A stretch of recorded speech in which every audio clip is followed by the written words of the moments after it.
Hi dears, welcome to A Dream BCom online class. Today we are discussing second year's paper BCOC 133 Business Law and first block General Law of Contract, Unit 3 Capacity of Parties. First and second units നോക്കിയ സമയത്ത് നമ്മൾ already പഠിച്ചു കഴിഞ്ഞതാണ്. According to section 10 of Indian contract act, a valid contract must possess 10 essentials. അല്ലേ, 10 essentials വേണം ഒരു കോൺട്രാക്റ്റിന്. കോടതിക്ക് മുന്നിൽ വാല്യൂ കിട്ടണമെങ്കിൽ, വാലിഡ് കോൺട്രാക്റ്റ് ആയി മാറണമെങ്കിൽ അതിന് 10 സവിശേഷതകൾ വേണം. ആ സവിശേഷതകളിൽ ഒന്നാണ് കപ്പാസിറ്റി ഓഫ് പാർട്ടീസ്. കോൺട്രാക്റ്റിൽ എൻ്റർ ചെയ്യുന്ന ആളുകളുടെ കപ്പാസിറ്റി, അവർക്ക് വേണ്ട ചില യോഗ്യതകൾ. അപ്പോൾ ഈ കോൺട്രാക്റ്റ് എന്ന് പറഞ്ഞു കഴിഞ്ഞാൽ അതിൽ 2 പേഴ്സൺസ് വേണം. ഒരു ഓഫർ നൽകുന്ന ആളും വേണം, അത് ലീഗലി ആക്സെപ്റ്റ് ചെയ്യുന്ന ആളും വേണം. അപ്പോൾ 2 പേർക്കും കപ്പാസിറ്റി ആവശ്യമാണ്. ഏറ്റവും കൂടുതൽ വേണ്ടത് ഓഫർ നൽകുന്ന വ്യക്തിക്കാണ്. എങ്ങനെയാണെങ്കിലും കപ്പാസിറ്റി ഓഫ് പാർട്ടീസ് എന്ന് പറയുമ്പോൾ 2 വ്യക്തികളും സെക്ഷൻ 11 പറയുന്ന കപ്പാസിറ്റി ഉള്ളവരായിരിക്കണം. സെക്ഷൻ 10 എസെൻഷ്യൽസ് പറയുന്നത്. അതിൽ കപ്പാസിറ്റി എന്താണ് എന്ന് എക്സ്പ്ലെയിൻ ചെയ്യുന്ന സെക്ഷൻ 11 ആണ്. According to this section, any person who wishes to enter in to a contract must be, എങ്ങനെയായിരിക്കണം?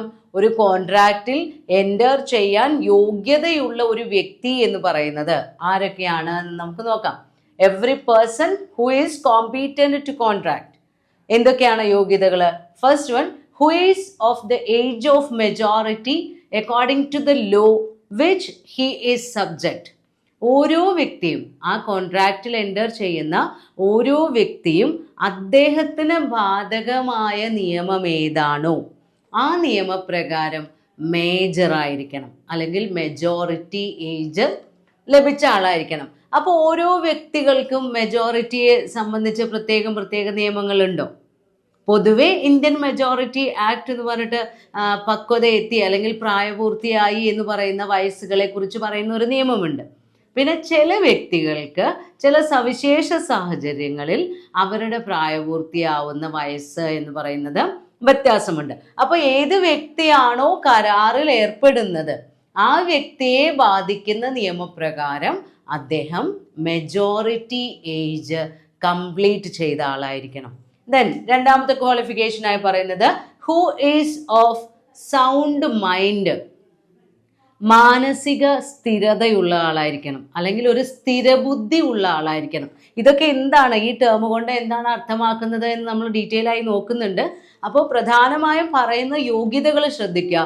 ഫസ്റ്റ് എന്ന് പറയുന്നത് മെജോറിറ്റി ഏജ് കംപ്ലീറ്റ് ചെയ്ത ആളായിരിക്കണം. രണ്ടാമതായി സ്ഥിരബുദ്ധിയുള്ള ആളായിരിക്കണം, സൗണ്ട് മൈൻഡ് ആയിരിക്കണം. ദെൻ മൂന്നാമത്തെ ക്വാളിഫിക്കേഷൻ എന്ന് പറയുന്നത് who is not disqualified from contracting by any law which he is subject. ഈ വ്യക്തിയെ ബാധിക്കുന്ന നിയമങ്ങളിൽ ഏതെങ്കിലും നിയമപ്രകാരം അദ്ദേഹം കോൺട്രാക്റ്റിൽ എൻ്റർ ചെയ്യുന്നതിന് ഡിസ്ക്വാളിഫൈഡ് ആണ്, യോഗ്യനല്ല എന്ന് പറഞ്ഞിട്ടുണ്ടാവാൻ പാടില്ല. നോട്ട് ഡിസ്ക്വാളിഫൈഡ് എന്നാണ് പറയുന്നത്. അപ്പോൾ ഏതെങ്കിലും ഒരു നിയമപ്രകാരം ഈ വ്യക്തി ഡിസ്ക്വാളിഫൈഡ് ആണ് എന്ന് പറഞ്ഞിട്ടുണ്ടെങ്കിൽ അത്തരം വ്യക്തികൾക്കും കോൺട്രാക്റ്റിൽ എൻ്റർ ചെയ്യാൻ കഴിയില്ല. അപ്പോൾ നമ്മളുടെ സെക്ഷൻ 11 3 കപ്പാസിറ്റി ആണ് പറയുന്നത്, 3 ക്വാളിഫിക്കേഷൻസ് ആണ് ഒരു വ്യക്തിക്ക് കോൺട്രാക്റ്റിൽ എൻ്റർ ചെയ്യാൻ അത്യാവശ്യമായിട്ടുള്ളത്. ഏതൊക്കെയാണ്? ഒന്ന്, ഏജ് ഓഫ് മെജോറിറ്റി കംപ്ലീറ്റ് ചെയ്തിരിക്കണം. അതെങ്ങനെയാണ്? അദ്ദേഹത്തിനെ റിലേറ്റ് ചെയ്യുന്ന നിയമപ്രകാരം മെജോറിറ്റി ഏജ് എത്രയാണോ അത് കംപ്ലീറ്റ് ചെയ്തിരിക്കണം. രണ്ടാമത്തെ ക്വാളിറ്റി എന്ന് പറയുന്നത് അദ്ദേഹത്തിന് സൗണ്ട് മൈൻഡ് ആയിരിക്കണം, സ്ഥിരബുദ്ധി വേണം. 3, നിയമപ്രകാരം അദ്ദേഹം കരാറിൽ ഏർപ്പെടാൻ യോഗ്യനല്ല എന്ന് പറഞ്ഞിട്ടുള്ള ആളാവരുത്, അയോഗ്യത ഇല്ലാത്ത ആളായിരിക്കണം. അപ്പോൾ ഈ 3 ഒന്ന് ചുരുക്കി പറയുകയാണെങ്കിൽ എങ്ങനെയുള്ള ആളുകൾക്കാണ് കരാറിൽ ഏർപ്പെടാൻ പറ്റാത്തത്? മെജോറിറ്റി ഏജ് കംപ്ലീറ്റ് ചെയ്യാത്ത ആൾക്കാരെയാണ് നമ്മൾ എന്ത് പറയാ? മൈനർ എന്ന് പറയാം. മൈനർമാർക്ക് കരാറിൽ ഏർപ്പെടാൻ പാടില്ല. അൺസൗണ്ട് മൈൻഡ് ഉള്ളവർക്ക് കരാറിൽ ഏർപ്പെടാൻ പാടില്ല. നിയമപ്രകാരം യോഗ്യരല്ലാതായി തീർന്നവർക്ക്, ഡിസ്ക്വാളിഫൈഡ് ബൈ ലോ, അങ്ങനെയുള്ള വ്യക്തികൾക്കും നമ്മളുടെ വാലിഡ് കോൺട്രാക്റ്റിൽ എൻ്റർ ചെയ്യാൻ പറ്റില്ല. അപ്പോൾ 3 ഗ്രൂപ്പുകളാണ് ഇൻകോമ്പീറ്റൻ്റ് ആയിട്ടുള്ളത്: minors, unsound mind, disqualified by law. അപ്പോൾ അതിൽ ആദ്യത്തെ ഗ്രൂപ്പാണ് മൈനർ. ആരാണ് മൈനർ? മൈനർ എന്നുള്ള ആ ടേമിനെ ഡിഫൈൻ ചെയ്തിട്ടുള്ളത് ഇന്ത്യൻ മെജോറിറ്റി ആക്ടിന് കീഴിലാണ്. ഏതൊക്കെ പ്രായത്തിലാണ് ഓരോരുത്തരും മേജർ ആവുന്നത് എന്ന് കൃത്യമായി ഇന്ത്യൻ മെജോറിറ്റി ആക്ടിൽ സ്പെസിഫൈ ചെയ്തിട്ടുണ്ട്. According to section 3 of Indian majority act, a minor means when he complete 18 years of age he becomes major. അപ്പോൾ മൈനർ എന്ന് പറഞ്ഞു കഴിഞ്ഞാൽ not completed 18 years of age. അപ്പോൾ മെജോറിറ്റി ആക്ട് പ്രകാരം ഒരു വ്യക്തി മേജർ ആവുന്നത് when he completes 18 years of age. Normally ഒരു വ്യക്തി എപ്പോഴാണോ 18 വയസ്സ് പൂർത്തിയാവുന്നത് അപ്പോൾ ആ വ്യക്തി മേജറായി എന്നാണ് നമ്മുടെ ഇന്ത്യൻ മെജോറിറ്റി ആക്ടിൽ പറയുന്നത്, സെക്ഷൻ 3 പ്രകാരം. എന്നാൽ ചില പ്രത്യേക കേസുകളിൽ ഈ 18 എന്ന് പറയുന്ന ഏജിനെ 21 ആക്കി സ്പെസിഫൈ ചെയ്തിട്ടുണ്ട്. ആ നിയമത്തിൽ, ഇന്ത്യൻ മെജോറിറ്റി ആക്ടിലെ 3-ാമത്തെ വകുപ്പിലാണ് പറയുന്നത്, ചില സാഹചര്യങ്ങളിൽ ഒരു കുട്ടി മൈനർ സ്റ്റേജിൽ നിന്ന് മേജർ ആവണമെങ്കിൽ 21 വയസ്സ് കംപ്ലീറ്റ് ചെയ്തിരിക്കണം. ഏതൊക്കെ കേസിലാണ്? ഫസ്റ്റ് കേസ് പറയുന്നത് where a guardian is appointed to person or property of a minor under guardians and wards act 1980. 1980 guardians and wards act പ്രകാരം ഏതെങ്കിലും ഒരു കുട്ടിയുടെ ഗാർഡിയനായി, അത് പേഴ്സൺ ഓർ പ്രോപ്പർട്ടിയാണ്, ഒന്നുകിൽ ആ കുട്ടിയുടെ ഗാർഡിയനെ കോടതി അപ്പോയിന്റ് ചെയ്തിട്ടുണ്ടായിരിക്കും, അല്ലെങ്കിൽ ആ കുട്ടിയുടെ സ്വത്തുക്കൾ നോക്കി നടത്താൻ ഒരു ഗാർഡിയനെ കോടതിയുടെ സൂപ്പർവിഷനിൽ അപ്പോയിന്റ് ചെയ്തിട്ടുണ്ടായിരിക്കും. അപ്പം അങ്ങനെയുള്ള ഒരു ഗാർഡിയൻ ഉണ്ടെങ്കിൽ, അപ്പോയിന്റഡ് ഗാർഡിയന് കീഴിലുള്ള മൈനർ ആണെങ്കിൽ ആ കുട്ടി മേജർ ആവണമെങ്കിൽ 21 വയസ്സ് കഴിഞ്ഞിരിക്കണം. ദെൻ അടുത്ത പ്രൊവിഷനായി പറയുന്നത് where the superintendence of minors property is assumed by a court of wards. നമ്മളുടെ ഒരു മൈനറുടെ അദ്ദേഹത്തിന് അവകാശപ്പെട്ട എല്ലാ സ്വത്തുക്കളും നിയന്ത്രിക്കുന്നത് നമ്മളുടെ കോടതിയുടെ മേൽനോട്ടത്തിലാണെങ്കിൽ, കോടതി റിസീവർമാരെയൊക്കെ വെക്കും, വക്കീലുമാർ, ചില വക്കീലുമാരുടെ കൺട്രോളായിരിക്കും ചിലപ്പോൾ മൈനർമാരുടെ സ്വത്തുക്കളൊക്കെ. കാരണം അവരുടെ രക്ഷിതാക്കൾ വല്ല ആക്സിഡൻറ്റിലും മരിച്ചു പോവുകയോ വല്ല കേസുമായി ബന്ധപ്പെട്ടോ ഒക്കെ ഈ മൈനറുടെ പ്രോപ്പർട്ടീസ് കോടതിയുടെ മേൽനോട്ടത്തിന് കീഴിലാണ് ഉള്ളതെങ്കിൽ ആ കേസിലും ആ കുട്ടിക്ക് മേജർ എന്ന് പറഞ്ഞ പദവി കിട്ടണമെങ്കിൽ 21 വയസ്സ് കംപ്ലീറ്റ് ആയിരിക്കണം. അപ്പം നോർമലി ഒരു വ്യക്തിയുടെ മെജോറിറ്റി ഏജ് എന്ന് പറയുന്നത് 18 വയസ്സാണ്. അപ്പോൾ വാർഡ്സ് ആൻഡ് ഗാർഡിയൻസ് ആക്ട് പ്രകാരമോ അല്ലെങ്കിൽ കോടതിയുടെ മേൽനോട്ടത്തിലോ ആണ് ഒരു മൈനറുടെ ആ കുട്ടിയും, അതായത് ആ മൈനറും അദ്ദേഹത്തിൻ്റെ സ്വത്തുക്കളും അവ കോടതിയുടെ മേൽനോട്ടത്തിന് കീഴിലാണെങ്കിൽ അത്തരം കുട്ടികൾക്ക് മെജോറിറ്റി അച്ചീവ് ചെയ്യണമെങ്കിൽ 21 വയസ്സ് കംപ്ലീറ്റ് ചെയ്തിരിക്കണം. Next topic, position of agreements by a minor. ഒരു മൈനർ ഒരു പാർട്ടി ആയിക്കൊണ്ട് നമ്മൾ രൂപീകരിക്കുന്ന കോൺട്രാക്റ്റിൻ്റെ ലീഗൽ സ്റ്റാറ്റസ് എങ്ങനെയാണ്, അല്ലെങ്കിൽ അത്തരം കോൺട്രാക്റ്റുകളിൽ ഒരു മൈനറുടെ പൊസിഷൻ എങ്ങനെയാണ് വരുന്നത്. ഫസ്റ്റ് കേസായിട്ട് പറയുന്നത് contract by a minor is absolutely void. Section 11 പ്രകാരം നമ്മൾ പറഞ്ഞു ഒരു കോൺട്രാക്റ്റിൽ എൻ്റർ ചെയ്യാൻ കോമ്പീറ്റൻ്റ് ആവണമെങ്കിൽ ആ വ്യക്തി എങ്ങനെയായിരിക്കണം, ഏജ് ഓഫ് മെജോറിറ്റി അച്ചീവ് ചെയ്തിട്ടുണ്ടായിരിക്കണം. അദ്ദേഹത്തിന് റിലേറ്റ് ചെയ്യുന്ന ലോ ഏതാണോ ആ ലോ പ്രകാരം മേജർ ആയിരിക്കണം. അപ്പം അങ്ങനെ മേജർ അല്ലാത്ത ഒരു വ്യക്തി എൻ്റർ ചെയ്യുന്ന എല്ലാ എഗ്രിമെൻറ്റുകളും വോയിഡ് അബ് ഇനീഷ്യോ ആണ്. വോയിഡ് അബ് ഇനീഷ്യോ എന്ന് പറഞ്ഞു കഴിഞ്ഞാൽ വാല്യൂലെസ് ഫ്രം വെരി ബിഗിനിങ്. അത് രൂപീകരിക്കുന്നത് മുതലേ അതിന് എന്തില്ല, വാലിഡിറ്റി ഇല്ല. അപ്പൊ നമ്മൾക്ക് ഒരിക്കലും ആ മൈനറുടെ റെസ്പോൺസിബിലിറ്റിക്ക് വേണ്ടി എൻഫോഴ്സ് ചെയ്യാൻ കഴിയില്ല. ആ എഗ്രിമെന്റിൽ മൈനർ എന്താണോ ചെയ്യാമെന്ന് പറഞ്ഞിട്ടുള്ളത് അത് ചെയ്യണം എന്ന് പറഞ്ഞ് നിയമപ്രകാരം വാശി പിടിക്കാൻ ആ കോൺട്രാക്റ്റിലെ രണ്ടാമത്തെ വ്യക്തിക്ക് കഴിയില്ല. കാരണം എന്താ, ഒരു മൈനർ എൻ്റർ ചെയ്യുന്ന എല്ലാ കോൺട്രാക്റ്റുകളും അല്ലെങ്കിൽ എഗ്രിമെന്റുകളും വോയിഡ് ആണ്. എന്നിട്ട് ടെക്സ്റ്റിൽ അതിനൊരു എക്സാമ്പിൾ പറയുന്നുണ്ട്. മൊഹരി ബീബി വേഴ്സസ് ധർമ്മോദാസ് ഘോഷ്. അതൊരു കേസാണ്. ആ കേസിൽ വിധി വന്നത് ഒരു മൈനറുമായി എഗ്രിമെന്റിൽ ഏർപ്പെട്ട് കഴിഞ്ഞാൽ അതിൻ്റെ സബ്ജക്റ്റ് മാറ്റർ, അതിൽ പറയുന്ന കാര്യം എന്താണോ അത് ഒരിക്കലും കോടതിക്ക് എൻഫോഴ്സ് ചെയ്യാൻ പറ്റില്ല, അല്ലെങ്കിൽ മൈനർക്ക് അതിനുള്ള ബാധ്യതയില്ല. അത്തരം എഗ്രിമെന്റുകൾ ബിഗിനിങ് മുതൽക്ക് തന്നെ വാല്യൂലെസ് ആണ് എന്നാണ് കോടതി വിധിച്ചത്. ഈ കേസ് എന്തായിരുന്നു? Damodar Das, A minor, entered into a contract for borrowing a sum of rupees 20,000. ധർമ്മോദാസ്, ആ ധർമ്മോദാസ് എന്ന് പറയുന്ന കുട്ടി, ആ കുട്ടിക്ക് 18 വയസ്സായിട്ടില്ല. പക്ഷെ അവര് ഒരു കരാറിൽ ഏർപ്പെട്ടു. എന്തിനു വേണ്ടിയാണ്? 20,000 രൂപ കടം വാങ്ങാൻ വേണ്ടി അദ്ദേഹം ഒരു കോൺട്രാക്റ്റിൽ എൻ്റർ ചെയ്തു. അപ്പൊ ധർമ്മോദാസ് എന്താ ചെയ്തത്? ലെൻഡർ 8,000 രൂപ അഡ്വാൻസ് കൊടുത്തു. ധർമ്മോദാസ് ചോദിച്ചത് 20,000 രൂപയാണ്. അതിൽ ആ നൽകുന്ന വ്യക്തി എന്ത് ചെയ്തു? 8,000 രൂപ അഡ്വാൻസ് കൊടുത്തു. അതിന് പകരമായി ഈ കുട്ടി മോർഗേജ് ചെയ്തു, mortgage of his property in favour of the lender. അപ്പൊ ഈ ലെൻഡർ, ഈ നമ്മുടെ മൊഹരി ബീബി എന്ന് പറയുന്ന ലെൻഡർ പൈസ കൊടുക്കുന്നതിന് പകരമായി ധർമ്മോദാസ് അവന്റെ പ്രോപ്പർട്ടി അവർക്ക് പണയം വെച്ചു. അവർക്കൊരു ഗ്യാരണ്ടിക്ക് വേണ്ടി പ്രോപ്പർട്ടി പണയം വെച്ചു. പക്ഷെ പിന്നീട് ഈ കുട്ടി കോടതിയെ സമീപിക്കുകയാണ്, എന്നെ ഈ പണയത്തിന്റെ ബാധ്യതയിൽ നിന്ന് ഒഴിവാക്കി തരണം എന്ന് പറഞ്ഞ് കോടതിയെ സമീപിച്ചു. അപ്പൊ കോടതി, the privy council held that section 10 and 11 of Indian contract act makes A miners contract void. അപ്പോൾ ഈ കുട്ടി എൻ്റർ ചെയ്ത കോൺട്രാക്ട് വിലയില്ലാത്തതാണ്, അവൻ ആ വാങ്ങിച്ച പൈസ തിരിച്ചു കൊടുക്കേണ്ട ആവശ്യമില്ല എന്നാണ് കോടതി വിധിച്ചത്. അപ്പം നമ്മുടെ മൊഹരി ബീബി പറഞ്ഞു 8,000 രൂപ അവർ അഡ്വാൻസ് കൊടുത്തിട്ടുണ്ട്, അതെങ്കിലും എനിക്ക് തിരിച്ചു തരുമോ എന്ന് ചോദിച്ച് അവർ കോടതിയിൽ പ്രേ ചെയ്തു, പ്ലീഡ് ചെയ്തു. ആ 8,000 രൂപയെങ്കിലും എനിക്ക് തിരിച്ചു തരണം, അല്ലാതെ പണയം വെച്ച വസ്തു ഒന്നും വേണ്ട, ഞാൻ നൽകിയ അഡ്വാൻസ് 8,000 രൂപ തിരിച്ചു തരാൻ പറ്റുമോ എന്ന് ചോദിച്ചപ്പോൾ കോടതി പറഞ്ഞത് മൈനർക്ക് അതിനുള്ള ബാധ്യതയില്ല.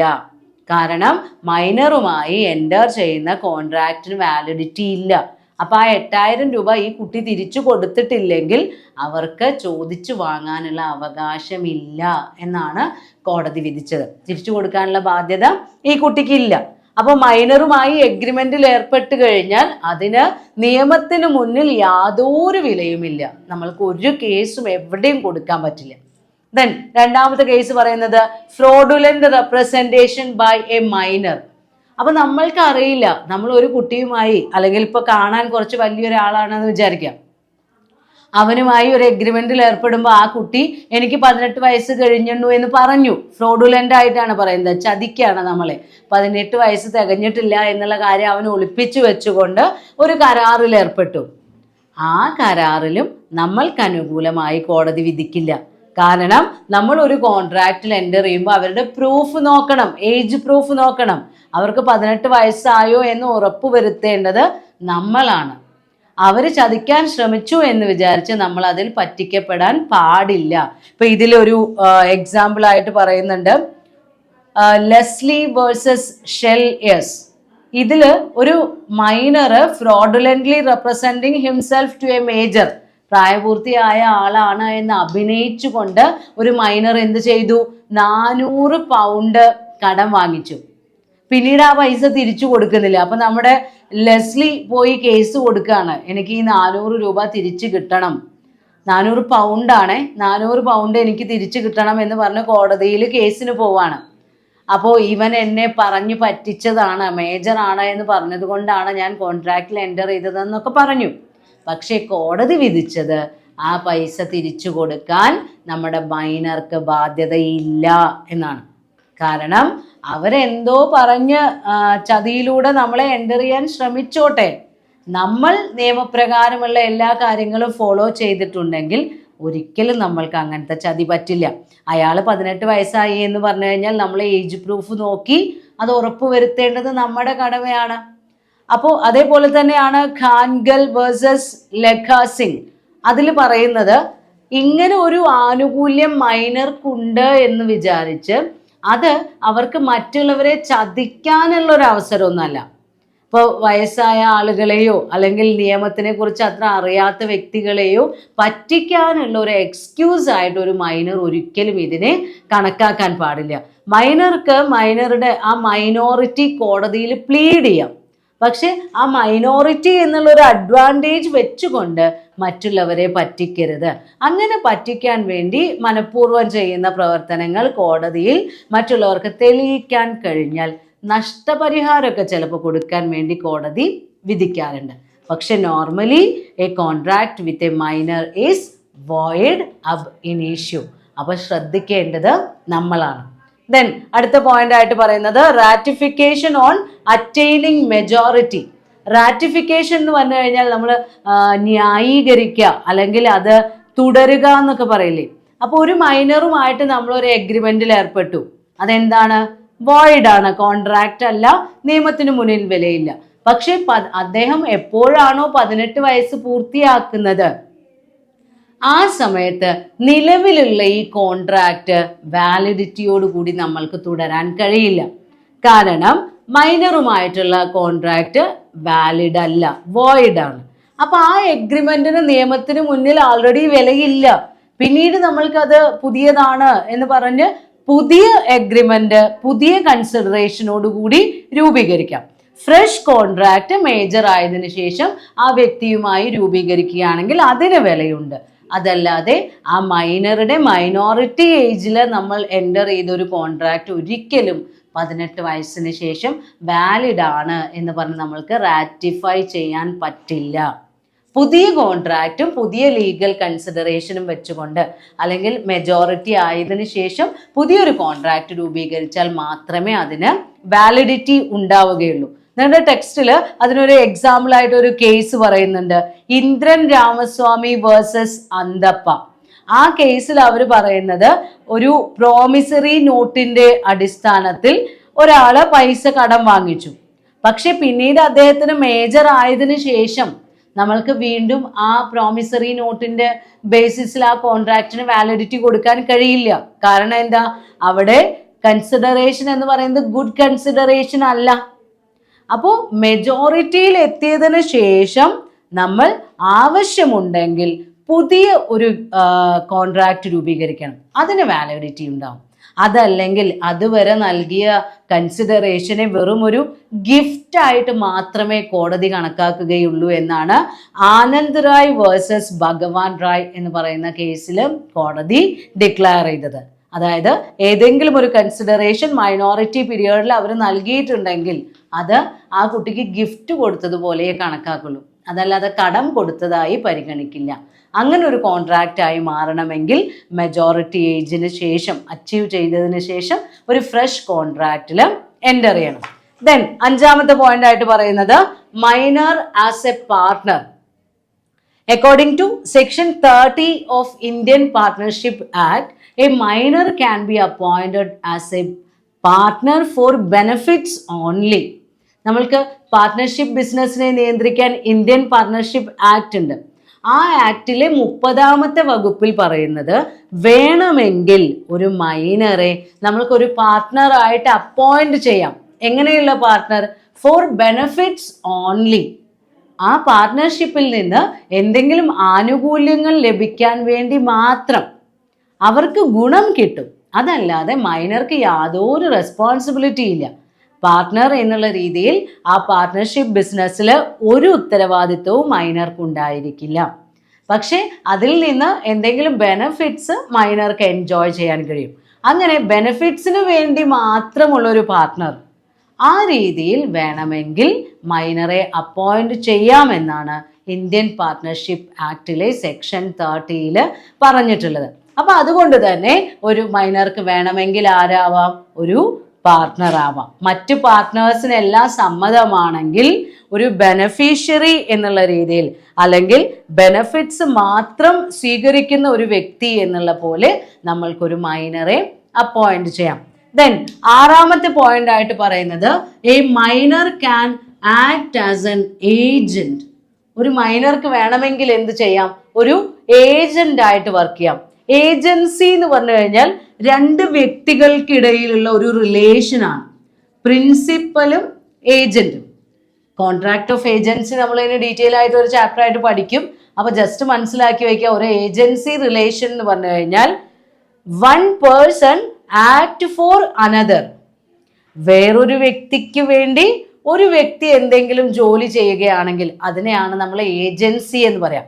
പ്രിൻസിപ്പൽ എന്നറിയപ്പെടുന്ന വ്യക്തിക്ക് വേണ്ടി ഒരു ഏജന്റ് എന്തെങ്കിലും ജോലി ചെയ്യുന്നു. അപ്പൊ ഇവിടെ ഈ കോൺട്രാക്ട് ഓഫ് ഏജൻസിയിൽ നമ്മൾ പ്രിൻസിപ്പലിന്റെ കോമ്പീറ്റൻസി മാത്രമേ നോക്കൂ. ആരാണോ ഏജൻസി കോൺട്രാക്ട് ക്രിയേറ്റ് ചെയ്യുന്നത് അദ്ദേഹം ലീഗലി കോമ്പീറ്റന്റ് ആണോ എന്ന് നോക്കും. അല്ലാതെ ഏജന്റിന് ലീഗൽ കോമ്പീറ്റൻസി ഉണ്ടോ എന്ന് നോക്കേണ്ട ആവശ്യമില്ല. അതുകൊണ്ട് തന്നെ ഒരു മൈനർക്ക് വേണമെങ്കിൽ ആരാവാം? ഒരു ഏജന്റ് ആവാം. കാരണം കോൺട്രാക്ട് ഓഫ് ഏജൻസിയിൽ റെമ്യൂണറേഷൻ കൊടുക്കണമെന്ന് നിർബന്ധമൊന്നുമില്ല, അതിന് കുറേ സവിശേഷതകളൊക്കെ ഉണ്ട്. അപ്പൊ അവിടെ പ്രിൻസിപ്പലിന് വേണ്ടി വർക്ക് ചെയ്യുന്ന വെറും തേർഡ് പാർട്ടീസ് അല്ലെങ്കിൽ ഏജന്റുമാർ മാത്രമാണ് ഈ ഏജൻസ്, ദൂതന്മാർ. ഇയാൾക്ക് വേണ്ടി അവർ വർക്ക് ചെയ്യുന്നു. അപ്പോൾ മൈനർക്ക് വേണമെങ്കിൽ ഏജന്റ് ആവാം. Legal position of agreement by minor ആണ് നമ്മൾ പറഞ്ഞത് ആദ്യത്തെ 6 കേസുകൾ. പൊസിഷൻ ഓഫ് എഗ്രിമെന്റ്സ് ബൈ മൈനറിൽ 7ാമത്തെ പോയിന്റ് ആയിട്ട് പറയുന്നത് minor as a share holder. ഇപ്പൊ നമ്മൾ പറഞ്ഞു minor can act as a partner for benefits or as an agent. And എങ്ങനെയാണ് ഒരു ഷെയർ ഹോൾഡർ എന്നുള്ള രീതിയിൽ ഒരു മൈനർക്ക് ആക്ട് ചെയ്യാൻ കഴിയുന്നത്? ഷെയർ വാങ്ങിക്കാൻ കഴിയുമോ? അതിൻ്റെ മുകളിൽ അൺകോൾഡ് എമൗണ്ട് പേയ്മെൻറ്റ് കൊടുക്കാനുള്ള ബാധ്യതയുണ്ടോ? അതല്ലെങ്കിൽ ട്രാൻസ്ഫർ ഓഫ് ഷെയർസ് വഴി വാങ്ങിക്കാൻ കഴിയുമോ എന്നൊക്കെ ഉള്ളതാണ് ഈ പോയിന്റിൽ പറയുന്നത്. അപ്പോൾ according to Indian companies act normally നമ്മൾ എന്താ പറയാറുള്ളത്? Articles permits, if article permits എന്നാണ്. ഏതൊരു കാര്യത്തിനും നമ്മളുടെ കമ്പനിയുടെ ആർട്ടിക്കിളിൻ്റെ അനുവാദവും വേണം, ഇന്ത്യൻ കമ്പനീസ് ആക്ടിൻ്റെ പ്രൊവിഷനും വേണം. അപ്പോൾ ഇന്ത്യൻ കമ്പനീസ് ആക്ടിൻ്റെയും നമ്മളുടെ മെജോറിറ്റി ആക്ടിൻ്റെയും കോൺട്രാക്ട് ആക്ടിൻ്റെയും ഒക്കെ ബേസിസിൽ ഒരു മൈനർക്ക് വേണമെങ്കിൽ കമ്പനിയുടെ ഷെയർ വാങ്ങിക്കാം. പക്ഷേ ആ ഷെയറിൻ്റെ മുകളിൽ പൈസ അടയ്ക്കാനുള്ള ബാധ്യത മൈനർക്കില്ല. അപ്പോൾ ഫുള്ളി പെയ്ഡ് ഷെയറൊക്കെ ആണെങ്കിൽ ട്രാൻസ്ഫർ വഴിയൊക്കെ ഇവർക്ക് വാങ്ങിക്കാം, എന്നിട്ട് കമ്പനിയിൽ നിന്നുള്ള ബെനിഫിറ്റ് ഒക്കെ ഇവർക്ക് കിട്ടും. പക്ഷേ ഷെയറിൻ്റെ മുകളിൽ പൈസ അടയ്ക്കാൻ ബാക്കിയുണ്ടെങ്കിൽ അത് ചോദിക്കാനുള്ള അവകാശം കമ്പനിക്കില്ല. അപ്പം മൈനർക്ക് ആവശ്യമുണ്ടെങ്കിൽ ഷെയർ വാങ്ങിക്കാം, ട്രാൻസ്ഫറിലൂടെ സ്വീകരിക്കാം, ആർട്ടിക്കിൾസിൻ്റെ പെർമിഷൻ ഉണ്ടെങ്കിൽ ഷെയർ ഹോൾഡറായി തുടരാം. പക്ഷേ അൺകാൾഡ് എമൗണ്ട് പേയ്മെൻറ്റ് നടത്താനുള്ള ബാധ്യത മൈനർക്കില്ല. അപ്പോൾ ഫുള്ളി പെയ്ഡ് ഷെയർ ആണെങ്കിൽ അവർക്ക് വേണമെങ്കിൽ വാങ്ങി ഷെയർ ഹോൾഡറായിട്ട് തുടരാം. അപ്പോൾ ഈ കേസ് ഇതിൽ നമ്മൾ ഈ വിധികളൊക്കെ വന്നിട്ടുള്ളത്, ഒന്ന് പളനിയപ്പ വേഴ്സസ് പശുപതി ബാങ്ക്. അതിലാണ് മൈനറിൽ നിന്ന് അൺകാൾഡ് എമൗണ്ട് ഒന്നും നമ്മൾക്ക് റിക്കവർ ചെയ്യാനുള്ള അവകാശമില്ല എന്നുള്ള വിധി വന്നത്. അതേപോലെ തന്നെ ലാക്സൺ കമ്പനീസ് കേസിലും Diwan Singh versus Minerva films limited, ഇതിലൊക്കെ പഞ്ചാബ് ഹൈക്കോർട്ട്, ഇപ്പം നമ്മുടെ Diwan Singh versus Minerva films ലിമിറ്റഡിൽ പഞ്ചാബ് ഹൈക്കോർട്ട് വിധി വന്നത് there was no legal bar to a minor becoming a member of a company by acquiring shares by way of transfer. Shares transfer ചെയ്ത് കിട്ടുന്നതിലൂടെ share സ്വീകരിക്കാനുള്ള അവകാശം മൈനർക്കുണ്ട് എന്നാണ് പഞ്ചാബ് ഹൈക്കോർട്ട് പറഞ്ഞത്. അതേപോലെ തന്നെ നെഗോഷ്യബിൾ ഇൻസ്ട്രുമെന്റ്സ് ആക്ട് പ്രകാരം ഒരു മൈനർക്ക് വേണമെങ്കിൽ പേയി ആയിട്ട് തുടരാം. പക്ഷെ ഏത് കേസിലും മൈനറിൽ നിന്ന് യാതൊരു പൈസയും വാങ്ങിച്ചെടുക്കാനുള്ള അവകാശം കമ്പനികൾക്കൊന്നുമില്ല. അവർ fully paid share full payment നടത്തി മൈനർ വാങ്ങുകയാണെങ്കിൽ അവർക്ക് ഫുൾ ക്യാഷ് കിട്ടും. അതല്ലാതെ അൺകാൾഡ് എമൗണ്ട് മൈനറിൽ നിന്ന് തിരിച്ചു പിടിക്കാനുള്ള അവകാശം സ്ഥാപനങ്ങൾക്കില്ല. ദെൻ എട്ടാമതായി പറയുന്നത് A minor cannot be declared as an insolvent. ഒരു മൈനർക്ക് സ്വന്തം പേരിലെ പ്രോപ്പർട്ടീസ് ഒന്നും വെക്കാനുള്ള അവകാശമില്ല, യാതൊരു ഉത്തരവാദിത്തങ്ങളുമില്ല. അങ്ങനെയുള്ള ഒരാളെ പിന്നെ ഇൻസോൾവെന്റ് ആണെന്ന് പറയേണ്ട ആവശ്യമുണ്ടോ? ഇൻസോൾവെന്റ് ആണെന്ന് കോടതിക്ക് പറയാൻ പറ്റുമോ? ഇല്ല, സോൾവൻസിക്കുള്ള അവകാശം ആയിട്ടില്ല. അതുകൊണ്ട് തന്നെ അവർ ഇൻസോൾവെന്റ് ആണ് എന്ന് നമ്മൾക്ക് പ്രഖ്യാപിക്കാൻ കഴിയില്ല. അങ്ങനെ 8 കാര്യങ്ങളാണ്, 8 പോയിന്റ്സ് ആണ് ഒരു മൈനർ ഭാഗമായി വരുന്ന എഗ്രിമെന്റിന്റെ ലീഗൽ പൊസിഷൻ എക്സ്പ്ലെയിൻ ചെയ്യുന്നത്. ഇനി ഇതിൽ തന്നെ ചില എക്സെപ്ഷൻസ് ഉണ്ട്. ഓരോ നിയമവും പഠിക്കുമ്പോൾ ആ നിയമത്തിനൊക്കെ ഒരു എക്സെപ്ഷൻ ഉണ്ടാവും. Every rule has N exception നമ്മൾ പറയാറുണ്ട്. ഇത് അതിന് ബാധകമല്ല. ഏതെങ്കിലും ഒരു നിയമം പറയുമ്പോൾ ആ നിയമം ഈ കേസിൽ ബാധകമല്ല എന്നുള്ള രീതിയിൽ നമ്മൾ പറയാറുണ്ട്. അപ്പൊ ആ എക്സെപ്ഷനിൽ ആദ്യമായി പറയുന്നത് ബെനഫിറ്റ്സ് ഓഫ് എ മൈനർ. ഒരു മൈനറുടെ ഗുണങ്ങൾക്ക് വേണ്ടി, എന്തെങ്കിലും ബെനഫിറ്റ്സിന് വേണ്ടി ഒരു എഗ്രിമെന്റിൽ അദ്ദേഹത്തിന്റെ ഗാർഡിയനോ അല്ലെങ്കിൽ ഏതെങ്കിലും ഒരു വ്യക്തിയോ ഒരു കരാറിൽ ഏർപ്പെട്ടിട്ടുണ്ടെങ്കിൽ, ട്രാൻസ്ഫറി ആയിട്ട് നമ്മുടെ മൈനർക്ക് ആക്ട് ചെയ്യാലോ. അപ്പൊ അങ്ങനെ മൈനർക്ക് ബെനഫിറ്റ്സ് ലഭിക്കാൻ വേണ്ടിയിട്ടുള്ള എഗ്രിമെന്റുകളാണെങ്കിൽ അതിൽ വാലിഡ് ആണ്. അതായത് a person incompetent to contract may accept a benefit and be a transferee. അത് നമ്മളിപ്പോൾ പാർട്ണർഷിപ്പിന്റെ കേസിലൊക്കെ നോക്കിയതാണ്. ബെനഫിറ്റ്സ് സ്വീകരിക്കാൻ വേണ്ടിയുള്ള ഒരു പാർട്ട്ണറായി മൈനർക്ക് ആക്ട് ചെയ്യാൻ കഴിയും. അത് തന്നെയാണ് ഇവിടെയും പറയുന്നത്. അവർക്ക് ബെനഫിറ്റ്സ് സ്വീകരിക്കാനുള്ള അവകാശങ്ങളുണ്ട്. ഇതിലൊരു കേസ് പറയേണ്ടത് രാഘവ വേഴ്സസ് ശ്രീനിവാസ 1917 മദ്രാസ് ഹൈക്കോർട്ടിൽ full bench of judges execute ചെയ്ത ഒരു കേസാണ്. അതിൽ പറയുന്നത് ഒരു minor who has advanced the mortgage money is enforceable by him or by any other person on his behalf. Mortgage money അത് അഡ്വാൻസ് ചെയ്തിട്ടുണ്ടെങ്കിൽ അത് എൻഫോഴ്സ് ചെയ്യാനുള്ള അവകാശമുണ്ട് എന്നാണ് പറയുന്നത്. അതായത് ബെനഫിറ്റ്സ് സ്വീകരിക്കാനുള്ള അവകാശം മൈനർക്കുണ്ട്. അതുപോലെ a minor can be the payee of a cheque. ചെക്കിന്റെ ഡ്രോവർ ഒന്നും ആയിട്ട് ആക്ട് ചെയ്യാൻ കഴിയില്ലെങ്കിലും പേയി ആയിട്ട് ആർക്ക് ആക്ട് ചെയ്യാം? മൈനർക്ക് ആക്ട് ചെയ്യാം. അതേപോലെ തന്നെ ഒരു മൈനർക്ക് sells goods to another major person he shall be entitled to recover its price for him. എന്തെങ്കിലും ഒരു വസ്തു സാധാരണ രീതിയിൽ ഒരു മേജറായ വ്യക്തിക്ക് ഈ കുട്ടി വിൽക്കുകയാണെങ്കിൽ, ഒരു മൈനർ വിൽക്കുകയാണെങ്കിൽ അതിൻ്റെ വില സ്വീകരിക്കാനുള്ള അവകാശം മൈനർക്കുണ്ട്. അതല്ലാതെ ഈ കുട്ടി മൈനറാണ് എന്ന് പറഞ്ഞിട്ട് അതിൻ്റെ വില മേജറായിട്ടുള്ള ആ വ്യക്തിക്ക് നൽകാതിരിക്കാൻ പറ്റില്ല. അപ്പോൾ ബെനഫിറ്റ്സ് റിസീവ് ചെയ്യാനുള്ള അവകാശം എല്ലാ എഗ്രിമെൻറ്റുകളിലും അല്ലെങ്കിൽ എല്ലാ കോൺട്രാക്റ്റുകളിലും ആർക്കുണ്ട്? നമ്മളുടെ മൈനർക്ക് ഉണ്ട്. പക്ഷേ അതേസമയം നിങ്ങൾ ആലോചിക്കുക, യാതൊരു തരത്തിലുള്ള പേയ്മെൻറ്റും കൊടുക്കാനുള്ള ബാധ്യത ആർക്കില്ല? നമ്മുടെ മൈനർക്ക് ഇല്ല. ദെൻ രണ്ടാമത്തെ കേസിൽ എന്താ പറയുന്നത്? Contract by guardian. ഒരു മൈനറുടെ പേഴ്സൺ ഓർ പ്രോപ്പർട്ടി നോക്കി നടത്തുന്നത് ഗാർഡിയനോ വാട്സ് ആക്ട് പ്രകാരമുള്ള ഏതെങ്കിലും ഒരു സൂപ്പർവൈസറോ ആരെങ്കിലും ആണെങ്കിൽ ഈ കുട്ടിയുടെ ബെനഫിറ്റിനു വേണ്ടി ഒരു കോൺട്രാക്റ്റിൽ അദ്ദേഹത്തിൻ്റെ കോൺട്രാക്ച്വൽ കപ്പാസിറ്റിക്ക് ഉള്ളിൽ നിന്നുകൊണ്ട് ഒരു എഗ്രിമെന്റിൽ ഏർപ്പെട്ട് കഴിഞ്ഞാൽ ആ എഗ്രിമെന്റിന് വാലിഡിറ്റി ഉണ്ട്. അപ്പോൾ ഈ കുട്ടിയുടെ ആവശ്യത്തിന് വേണ്ടി ആയിരിക്കണം, അതുപോലെ തന്നെ അവർക്ക് അനുവദിച്ചു കൊടുത്തിട്ടുള്ള അധികാരം ഉപയോഗിച്ചുകൊണ്ടായിരിക്കണം. ഇമ്മൂവബിൾ പ്രോപ്പർട്ടി ഒന്നും കുട്ടിയുടെ പേരിൽ വാങ്ങാനുള്ള അവകാശം ഇത്തരം ഗാർഡിയൻസിനില്ല. ഇപ്പൊ ഇതിൽ പറയുന്നുണ്ട് സുബ്രഹ്മണ്യം വേഴ്സസ് സുബ്ബറാവു. ആ കേസിൽ പറയുന്നുണ്ട് ബെനഫിറ്റ് ഓഫ് എ മൈനർ. അതിനു വേണ്ടിയാണെങ്കിൽ ആ അതോറിറ്റിക്ക് ഉള്ളിൽ നിന്നുകൊണ്ട് അവർക്ക് എന്ത് ചെയ്യാം? ആക്ട് ചെയ്യാം. ഒരു സർട്ടിഫൈഡ് ഗാർഡിയൻ ആണെങ്കിൽ ഒരു മൈനറുടെ ബെനിഫിറ്റിന് വേണ്ടി എന്തെങ്കിലും പ്രോപ്പർട്ടി സെയിൽ ചെയ്യുകയോ അത് അവർക്ക് കൃത്യമായി മൈനറുടെ ആവശ്യങ്ങൾക്ക് വേണ്ടി ഉപയോഗിക്കുകയോ ഒക്കെ ചെയ്തു കഴിഞ്ഞാൽ അത് ലീഗലി വാലിഡ് ആണ്. പിന്നെ ഇമ്മോബിൾ പ്രോപ്പർട്ടിയുടെ കേസ് പറയുന്നത് ബോലാനാഥ് വേഴ്സസ് ബലഭദ്ര പ്രസാദ്. അതേപോലെ guardian of a minor cannot enter in to a valid contract of service on his or her behalf. അത് രാജ്റാണി വേഴ്സസ് പ്രേം ആദിബ് എന്ന് പറയുന്ന കേസിലാണ് പറയുന്നത്. ഒരു മൈനർക്ക് വേണ്ടിയാണ് എന്ന് പറഞ്ഞിട്ട് സർവീസുകൾ നൽകുന്ന രീതിയിലുള്ള കരാറുകളിലൊന്നും ആരേർപ്പെടാൻ പാടില്ല? ഗാർഡിയൻ ഏർപ്പെടാൻ പാടില്ല. എന്നാൽ മൈനറുടെ ബെനിഫിറ്റ്സിന് വേണ്ടി ഏതെങ്കിലും അദ്ദേഹത്തിൻ്റെ കപ്പാസിറ്റിക്ക് ഉള്ളിൽ നിന്നുകൊണ്ട്, ഒഫീഷ്യൽ അതോറിറ്റി ഉണ്ടാവും അവർക്ക് നൽകിയിട്ടുള്ളത്, അതിനുള്ളിൽ നിന്നുകൊണ്ടുള്ള കാര്യങ്ങൾ ഗാർഡിയൻ ചെയ്താൽ അത് ലീഗലി വാലിഡ് ആണ്. ദെൻ മൂന്നാമത്തെ എക്സെപ്ഷൻ എന്ന് പറയുന്നത് നെസസറീസ് സപ്ലൈ ആണ്. Contract four supply of necessaries.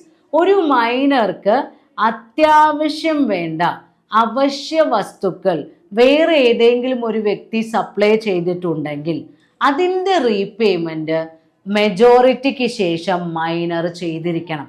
അതിനുള്ള ബാധ്യത മൈനർക്കുണ്ട്. പക്ഷേ നെസസറീസ് എന്താണ് എന്നുള്ളത് ഓരോ മൈനർമാരുടെ കേസിലും അവരുടെ ജീവിത സാഹചര്യത്തിനനുസരിച്ചിരിക്കും. ഇപ്പൊ ഇന്ത്യയിൽ നെസസറീസ് എന്ന് പറയുന്ന കേസിൽ ഒരു ഫീമെയിൽ മൈനർ ആണെന്ന് വിചാരിക്കാം. ആ കുട്ടിയുടെ വിദ്യാഭ്യാസം, ഭക്ഷണം, മരുന്നുകൾ, ഈവൻ ഒരു മാരേജ് വരെ ആ കുട്ടിയുടെ ലൈഫിന്റെ നെസസറീസ് ആയിട്ട് നമ്മൾക്ക് കണക്കാക്കാൻ പറ്റും. ഇന്ത്യൻ ആക്ടിൽ അങ്ങനെയാണ് പറയുന്നത്. അതേസമയം ഇപ്പോൾ ഒരു കുട്ടി പഠിക്കുകയാണ്, അപ്പോൾ ആ കുട്ടിക്ക് സ്കൂളിൽ കോട്ട് നിർബന്ധമാണെന്ന് വിചാരിക്കാം. അതിന് ഒരു 10-12 കോട്ടൊക്കെ നെസസറീസ് ആണെന്ന് പറഞ്ഞ് ഗാർഡിയൻ വാങ്ങി പൈസ ചെലവാക്കേണ്ട ആവശ്യമില്ല. 1-2 കോട്ട് ആവശ്യമുള്ളതിനനുസരിച്ച് വാങ്ങിയാൽ മതി. ഇതിൽ നാഷ് വി ഇൻമാൻ, ആ മൈനറിൽ who was a BCom student bought 11 fancy coats, 11 fancy കോട്ടാണ് വാങ്ങിച്ചത്. He was at that time adequately provided with clothes. അത്യാവശ്യം വസ്ത്രമൊക്കെ അവർക്ക് ഗാർഡിയൻ വാങ്ങിച്ചു കൊടുത്തിട്ടുണ്ടായിരുന്നു. പക്ഷെ ആ അത്യാവശ്യമല്ലാത്ത ഫാൻസി ക്ലോത്തുകൾ അവർ വാങ്ങിച്ചു കഴിഞ്ഞാൽ നമ്മൾക്ക് എന്ത് ചെയ്യാം? ഇറ്റ് വാസ് നെസസറി, അതായത് his properties could not therefore be attached for its payment. അതിൻ്റെ പേയ്മെന്റിന് വേണ്ടി നമ്മൾക്ക് എന്ത് ചെയ്യാൻ പറ്റില്ല? അവരുടെ പ്രോപ്പർട്ടീസ് ജപ്തി ചെയ്യാൻ പറ്റില്ല എന്നാണ് കോടതി വിധിച്ചത്. കാരണം എന്താ? അവർക്ക് ആവശ്യമുള്ള വസ്തുക്കൾ മാത്രമേ വേണ്ടുള്ളൂ. ഇപ്പൊ ഇംഗ്ലീഷ് സെയിൽ ഓഫ് ഗുഡ്സ് ആക്ടിൽ പറയുന്നുണ്ട്, necessaries as goods suitable to the condition in life of a minor. ഇപ്പൊ ചില കേസിൽ ഒരു മൈനർക്ക് കാറ് വരെ അവശ്യ വസ്തുവായി മാറാറുണ്ട്, സാഹചര്യം അനുസരിച്ചാണ്. അപ്പൊ ഇന്ത്യയിൽ ഫുഡ്, ക്ലോത്ത്, ഷെൽട്ടർ, അതേപോലെ തന്നെ എഡ്യൂക്കേഷൻ ആൻഡ് മാരേജ്, ഇത്രയും ഒരു ഫീമെയിൽ മൈനറെ സംബന്ധിച്ചിടത്തോളം നെസസറീസ് ആണ്. അപ്പോൾ ഓരോന്നും നമ്മൾ കൃത്യമായി നിയമത്തിൻ്റെ വകുപ്പുകൾ നോക്കി അവർക്ക് അവശ്യ വസ്തുക്കളാണ് എന്ന് കണ്ടു കഴിഞ്ഞാൽ അത് സപ്ലൈ ചെയ്ത ആളുകൾക്ക് അവരുടെ പ്രോപ്പർട്ടിയിൽ നിന്ന് അല്ലെങ്കിൽ അവരുടെ വരുമാനത്തിൽ നിന്ന് അതിൻ്റെ പേയ്മെൻറ്റ് വാങ്ങാനുള്ള അവകാശമുണ്ട്. അതല്ലാതെ അവർക്ക് ആവശ്യമില്ലാത്ത വസ്തുക്കൾ നമ്മൾ സപ്ലൈ ചെയ്തിട്ട് എനിക്ക് അവന് അതിൻ്റെ പൈസ തരാനുണ്ട് എന്ന് പറഞ്ഞു കഴിഞ്ഞാൽ കോടതി നമ്മൾക്ക് ആ ക്യാഷ് വാങ്ങിച്ച് തരില്ല. Agreements by persons of unsound mind. Section 11 നമ്മൾ പറഞ്ഞിരുന്നു, കപ്പാസിറ്റി ഓഫ് പാർട്ടീസ് എന്ന് പറയുമ്പോൾ first qualification attain the age of majority. രണ്ടാമത്തെ ക്വാളിഫിക്കേഷൻ സൗണ്ട് മൈൻഡ്, ബുദ്ധിസ്ഥിരത ഉള്ള ആളുകളായിരിക്കണം. അപ്പോൾ ആ ഭാഗമാണ് നോക്കുന്നത്.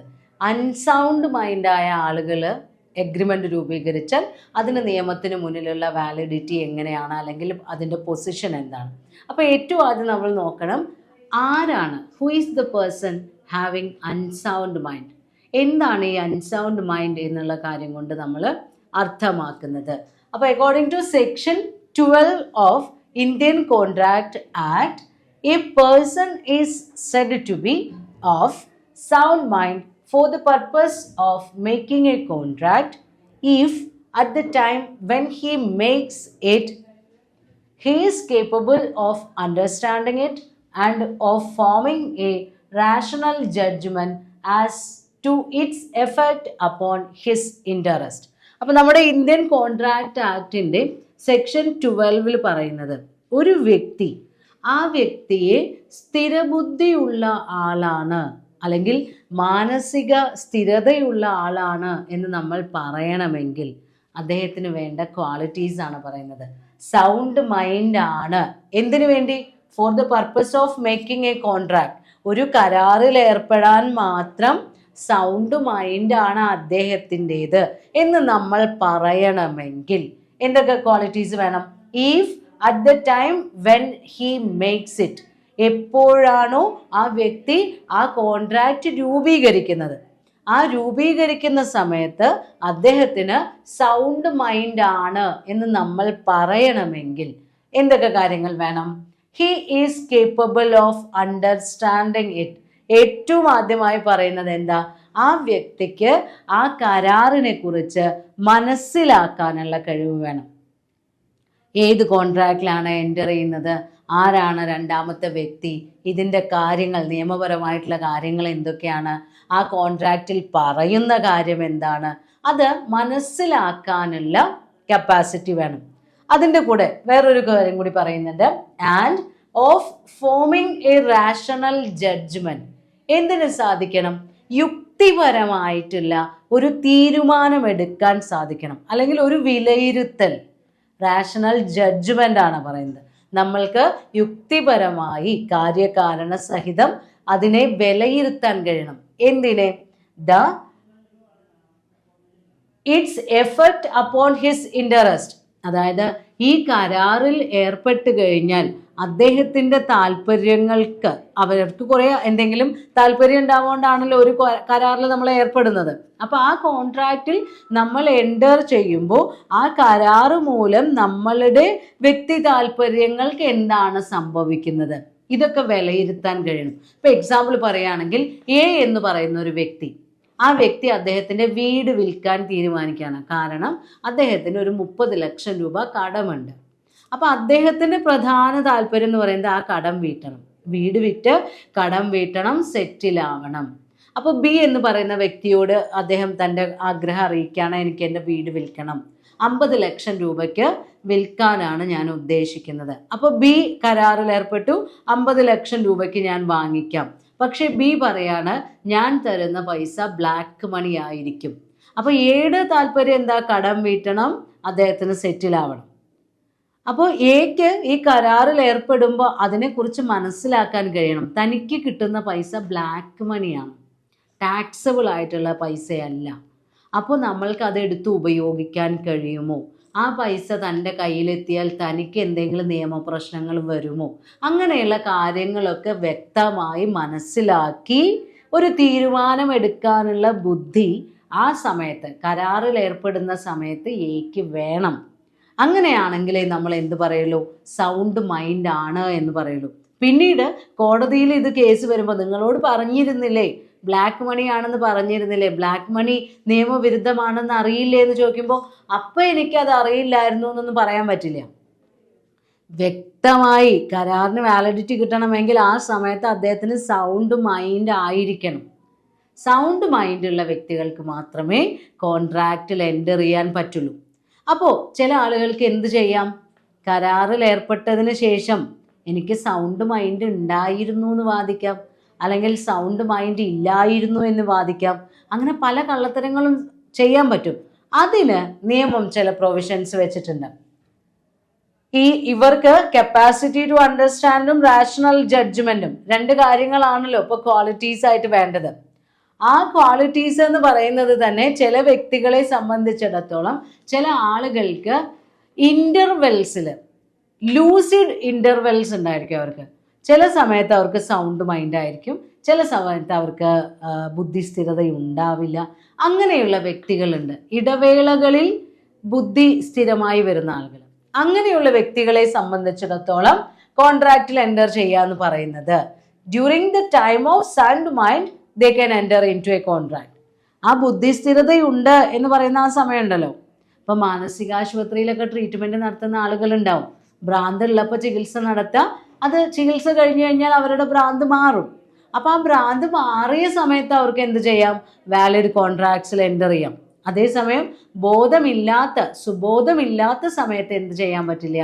കോൺട്രാക്റ്റിൽ എൻ്റർ ചെയ്യാൻ പറ്റില്ല. അപ്പോൾ ഇങ്ങനെയുള്ള ഈ സുബോധം, അല്ലെങ്കിൽ ഇവർക്ക് മാനസിക സ്ഥിരതയുണ്ട് എന്ന് നിയമത്തിന് മുന്നിൽ തെളിയിക്കേണ്ട ബാധ്യത ആർക്കൊക്കെയാണ്? Burden to proof. നമ്മൾക്ക് ഈ തെളിവ് നിരത്തേണ്ട ബാധ്യത ആർക്കൊക്കെയാണ്? അതും നമ്മുടെ നിയമത്തിൽ പറഞ്ഞിട്ടുണ്ട്.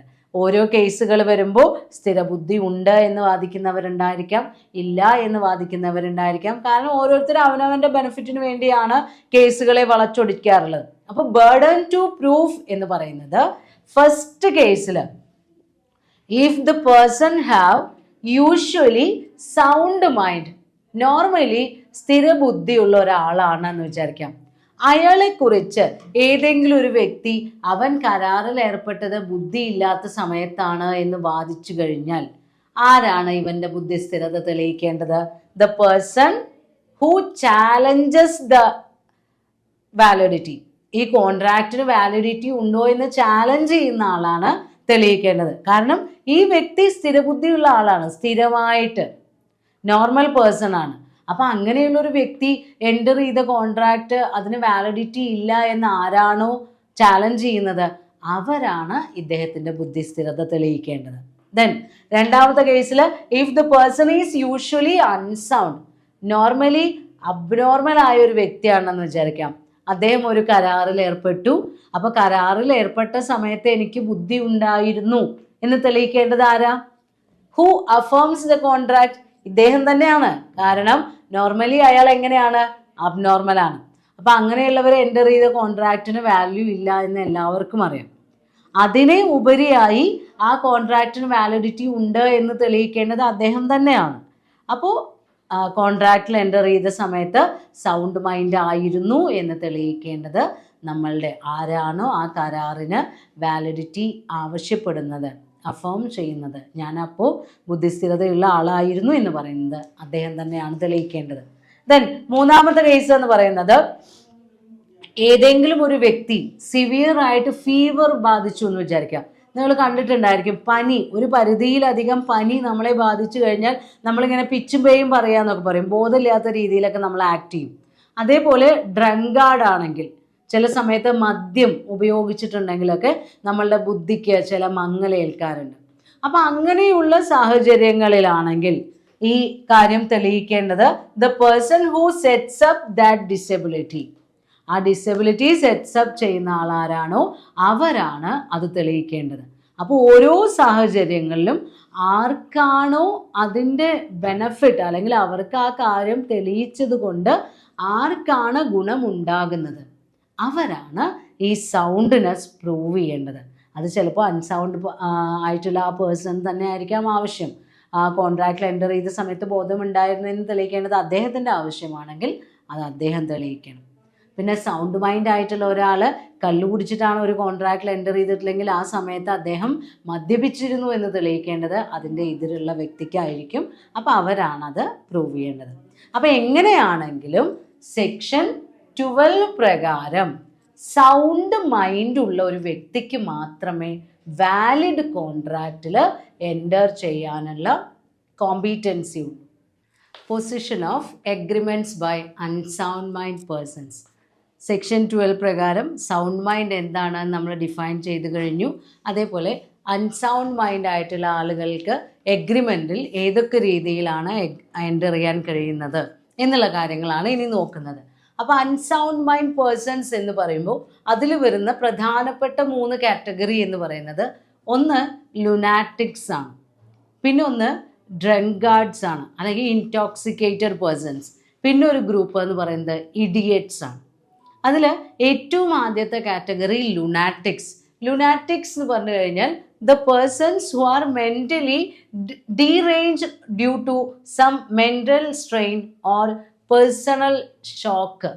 എന്തെങ്കിലും വ്യക്തിപരമായി അവരുടെ ജീവിതത്തിൽ സംഭവിച്ചിട്ടുള്ള എന്തെങ്കിലും ഒരു ആക്സിഡൻറ്റ് മൂലമോ ഏതെങ്കിലും ഒരു പർട്ടിക്കുലർ ഇൻസിഡൻറ്റ് മൂലമോ ഒക്കെ മാനസികമായി ഷോക്ക് നേരിട്ട ആളുകളുണ്ടായിരിക്കും.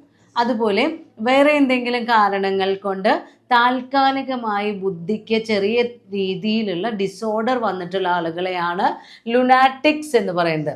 അവർക്ക് ലൂസിഡ് ഇൻ്റർവെൽസിൽ സൗണ്ട് മൈൻഡ് ഉണ്ടായിരിക്കും. ചില സമയത്ത് അവർക്ക് എന്തായിരിക്കും?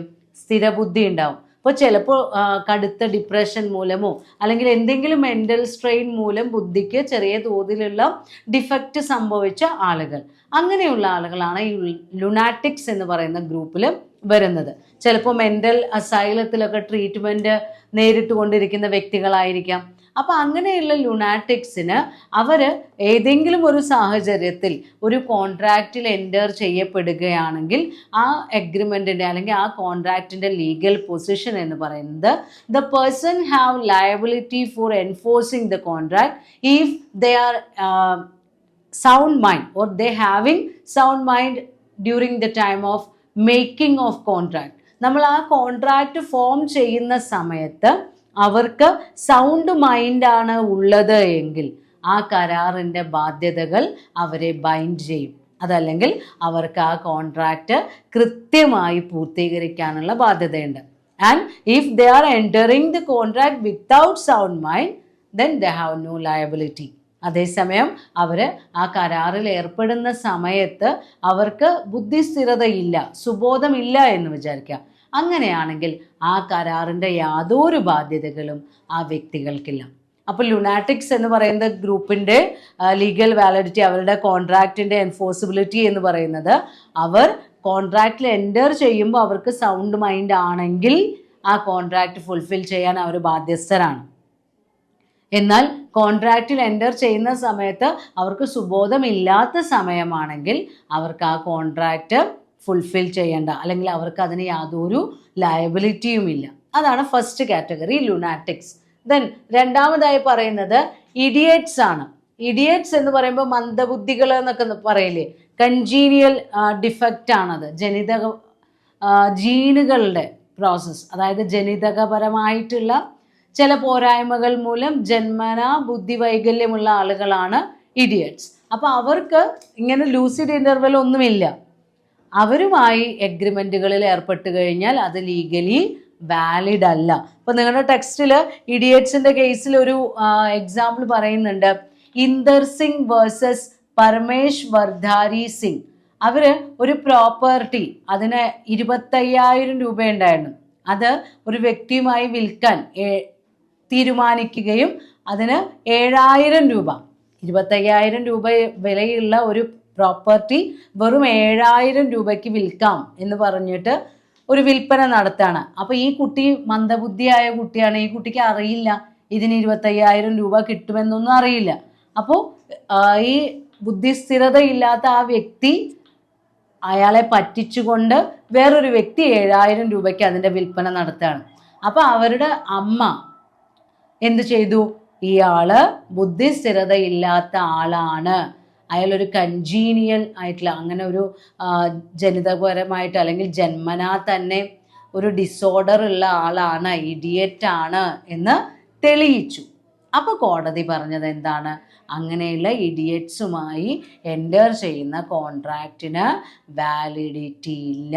അപ്പോൾ അദ്ദേഹത്തിന് സ്വന്തം ജഡ്ജ്മെൻറ്റ്, കോടതി അതാണ് പറഞ്ഞത്, in the present case he was incapable of exercising his own judgement.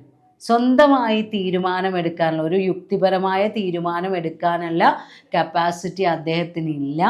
കാരണം ലൂസിഡ് ഇൻ്റർവെൽസിലോ അല്ലെങ്കിൽ അവർക്ക് ആ ജന്മന ഉണ്ടായിട്ടുള്ള ഒരു ബുദ്ധി ഇല്ലായ്മയാണ്. ലൂസിഡ് ഇൻ്റർവെൽസ് ആണെങ്കിൽ പിന്നെയും ബുദ്ധിസ്ഥിരതയുള്ള സമയത്ത് കരാറിൽ ഏർപ്പെടാം. പക്ഷേ ഇഡിയറ്റ്സിന് ഒരിക്കലും ഒരു വാലിഡ് കോൺട്രാക്റ്റിൽ എൻ്റർ ചെയ്യാനുള്ള അവകാശമില്ല. അത് വോയിഡാണ് അത്തരം എഗ്രിമെൻറ്റ്സ്. പിന്നെ അടുത്തതായി പറയുന്നത് ഡ്രങ്കൺ ഓർ ഇൻടോക്സിക്കേറ്റഡ് പേഴ്സൺസ്. മദ്യപാനികൾ അല്ലെങ്കിൽ മയക്കുമരുന്നുകളോ മറ്റു ഉത്തേജക മരുന്നുകളോ ഉപയോഗിച്ച ആളുകൾ. ഇവരുടെ കേസ് എന്ന് പറയുന്നത് ഏകദേശം നമ്മൾ ആദ്യം പറഞ്ഞിരുന്നു, ഫീവറൊക്കെ വന്നു കഴിഞ്ഞാൽ അല്ലെങ്കിൽ ലുനാറ്റിക്സിൻ്റെ ഒക്കെ കേസ് പറഞ്ഞ പോലെയാണ്. അവർക്ക് ഇൻ്റർവെൽസ് ഉണ്ട്. ഇപ്പോൾ ഡ്രങ്കാർഡ്സ് ആണെങ്കിൽ എപ്പോഴാണോ അവർ മദ്യപിച്ച് അവരുടെ ബോധം നഷ്ടപ്പെട്ടിട്ടുള്ളത് ആ സമയത്താണ് സുബോധമില്ലാത്തത്. അതേസമയം ആൽക്കഹോൾ യൂസ് ചെയ്യാതെ സാധാരണയായി അവർ നടക്കുന്ന സമയത്ത് അവർക്ക് ബോധം ഉണ്ടായിരിക്കും. അപ്പോൾ ഡ്രങ്കാർഡ്സിൻ്റെയോ ഇൻടോക്സിക്കേറ്റഡ് പേഴ്സൺസിൻ്റെയോ കേസിൽ നമ്മൾ കോൺട്രാക്റ്റിൻ്റെ വാലിഡിറ്റി കൺസിഡർ ചെയ്യുമ്പോൾ ആ കോൺട്രാക്റ്റ് രൂപീകരിക്കുന്ന സമയത്ത് അവർ മദ്യം ഉപയോഗിച്ചിരുന്നോ അല്ലെങ്കിൽ മയക്കുമരുന്ന് ഉപയോഗിച്ചിരുന്നോ എന്നുള്ളതിനെ ആശ്രയിച്ചാണ് വാലിഡിറ്റി ഇരിക്കുന്നത്. അപ്പോൾ കോൺട്രാക്റ്റിൽ എൻ്റർ ചെയ്യുമ്പോൾ സൗണ്ട് മൈൻഡിലാണ്, അവർ മദ്യപിച്ചിട്ടില്ല അല്ലെങ്കിൽ മയക്കുമരുന്ന് ഉപയോഗിച്ചിട്ടില്ല എന്ന് തെളിയിച്ചു കഴിഞ്ഞാൽ അത്തരം കരാറുകൾക്ക് കോടതിക്ക് മുന്നിൽ വാലിഡിറ്റി ഉണ്ട്. അപ്പോൾ ഈ രണ്ട് കേസിലാണെങ്കിലും, മൈനറുടെ കേസിലാണെങ്കിലും അതേപോലെ തന്നെ ഈ സൗണ്ട് മൈൻഡ് ഇല്ലാത്ത ആളുകളുടെ കേസിലാണെങ്കിലും ഇവരുടെ ഒരു വ്യൂ പോയിന്റ്, ഇവർക്ക് നേർക്കുള്ള കോടതിയുടെ വ്യൂ പോയിന്റ് എന്ന് പറയുന്നത് they can act as beneficiaries. അവർക്ക് കോൺട്രാക്റ്റുകളിൽ നിന്ന് ബെനിഫിറ്റ്സ് സ്വീകരിക്കുന്ന ആളുകളായിട്ട് പ്രവർത്തിക്കാം. അതേപോലെ തന്നെ they can enforce their properties. അവരുടെ സ്വത്തിനും അവരുടെ ലയബിലിറ്റിയിൽ നിന്ന് റിക്കവറി കിട്ടാനും ഒക്കെ വേണ്ടി അവർക്ക് പ്ലീഡ് ചെയ്യാം. ഇപ്പോൾ മൈനർക്ക് മൈനോറിറ്റി പ്ലീഡ് ചെയ്യാം.